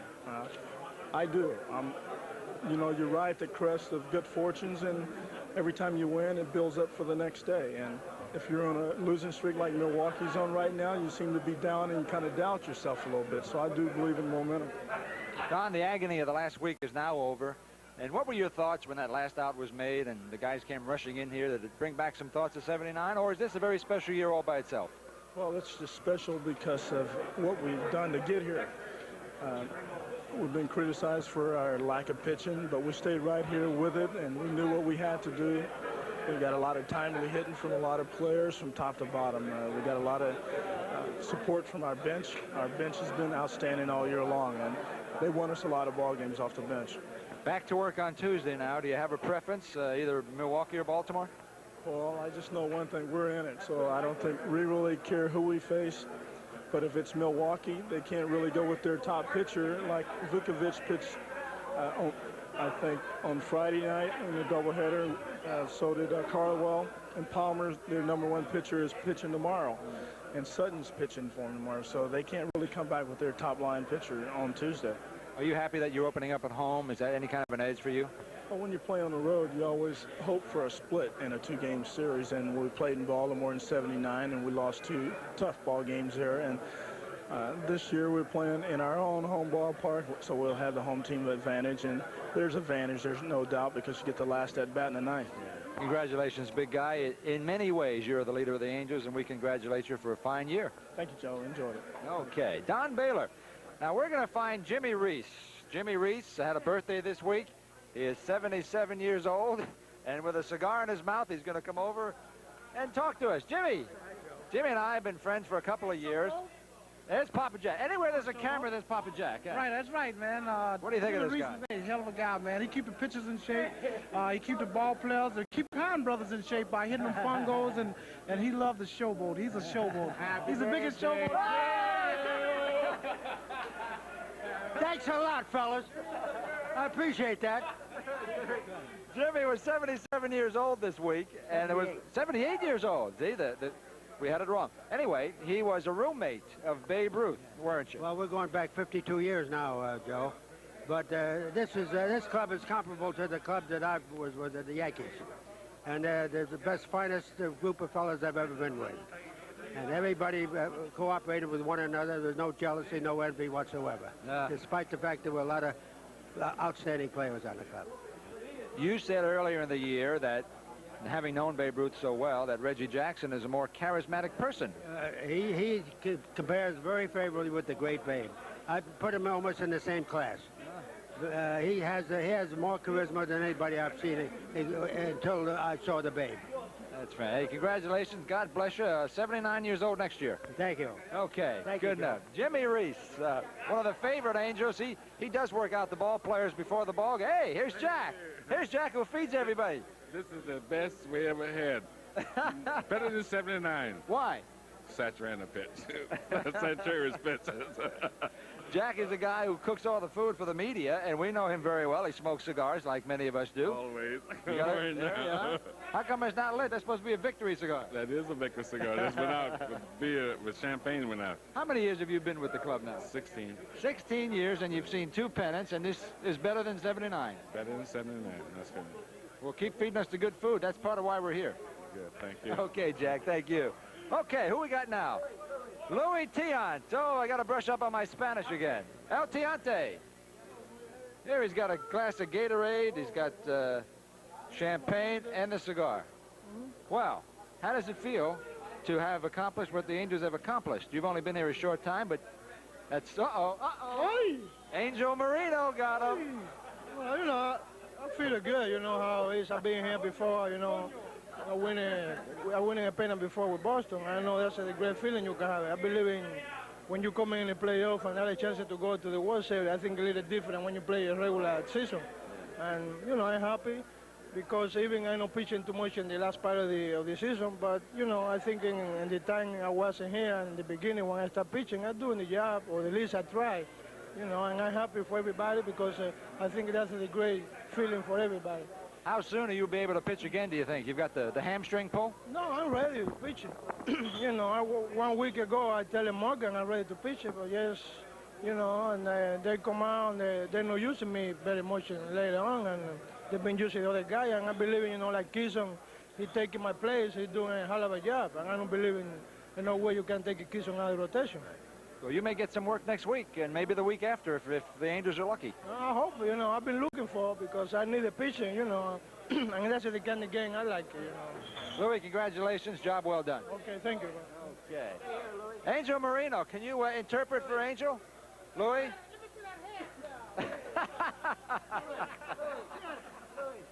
Hey, Jackson, are you auditioning or what? Any place we move the camera, Papa Jack comes over. Who can it? Yes, but I have a brother that give you a killing. Oh! I just kidding. Hey, this look-alike contest. Can you dig it? Yes. Who do you guys look like? Hey, you look like up here. Hey, that's right. That's right. You gotta love it, though, you know. All right. Thank you. Okay. Who's next? We got Hector Heighton, our executive producer, lining people up. Let's just turn around and go back the other way, okay? People starting to clear out of the locker room now. Okay, so we'll pause from the Angel locker room. The Angels, champions of the Western Division of the American League. Let's pause and be right back.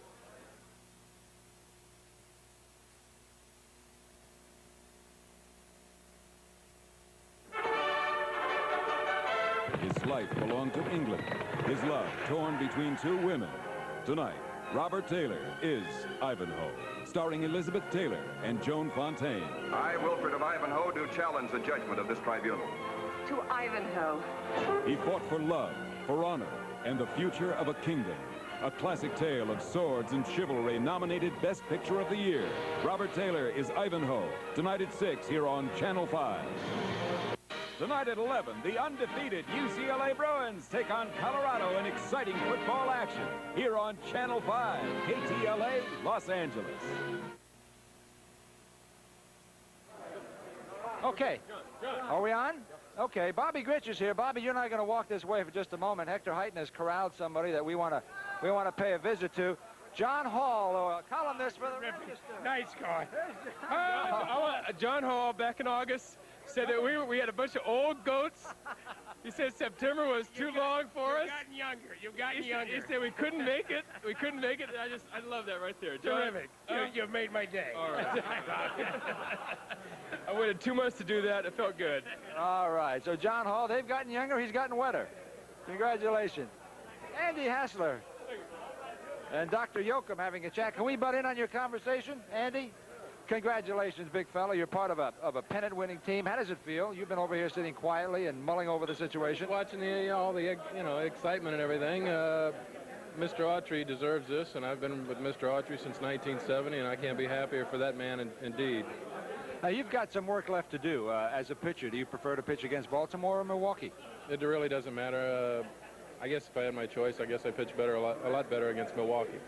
So I would hope that they win tomorrow. Congratulations, and you got maybe a week left, at least a week, maybe 2 weeks, hopefully. Only a week. Well, I said hopefully. Yeah, all right. That's Okay. better. Andy Hassler. Okay, who have we not yet gotten? I think we've gotten everybody but Bobby Clark, and here's Bobby smoking a cigar with young Michelle. Okay. Hey, it's been a long season, sometimes an arduous one, but congratulations. And Michelle has a father who is now on American League Championship team. Yes, it does feel great, especially holding this little one right here. Makes you feel good. How does it feel coming off the bench like that? I know we've asked that time and time again, but the Pine brothers really became an entity this year. Everyone contributed at one time or another. Well, it felt good to help the team win. You know, feel like you're part of the team and go out and do the best you can for the situation that you're in. It just makes it a great year. Bobby, congratulations. Keep it going for at least 2 more weeks. Thank you, Joe. Okay, Bobby Clark, one of the Pine brothers. So, we'll wrap it up from the Angel locker room. The California Angels beat the Texas Rangers on the next to last day of the season and wrap up the Western Division of the American League. Don't you dare. Somebody was going to get me. So, Joe Butina saying so long until next Tuesday when the Angels open up the playoffs.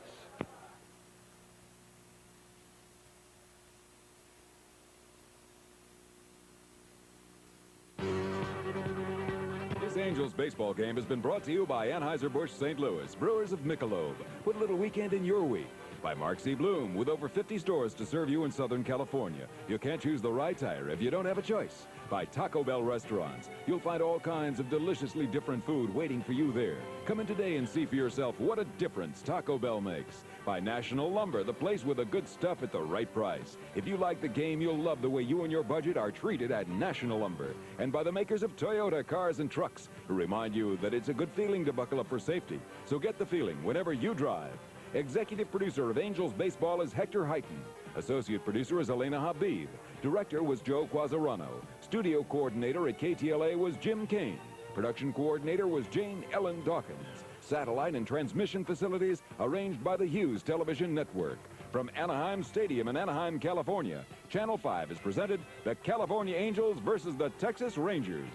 This is Larry Van Nuys inviting you to join us next Tuesday at 4:30 p.m. from Anaheim Stadium when the Western Division champion California Angels meet the Eastern Division champs in the first game of the American League pennant playoffs.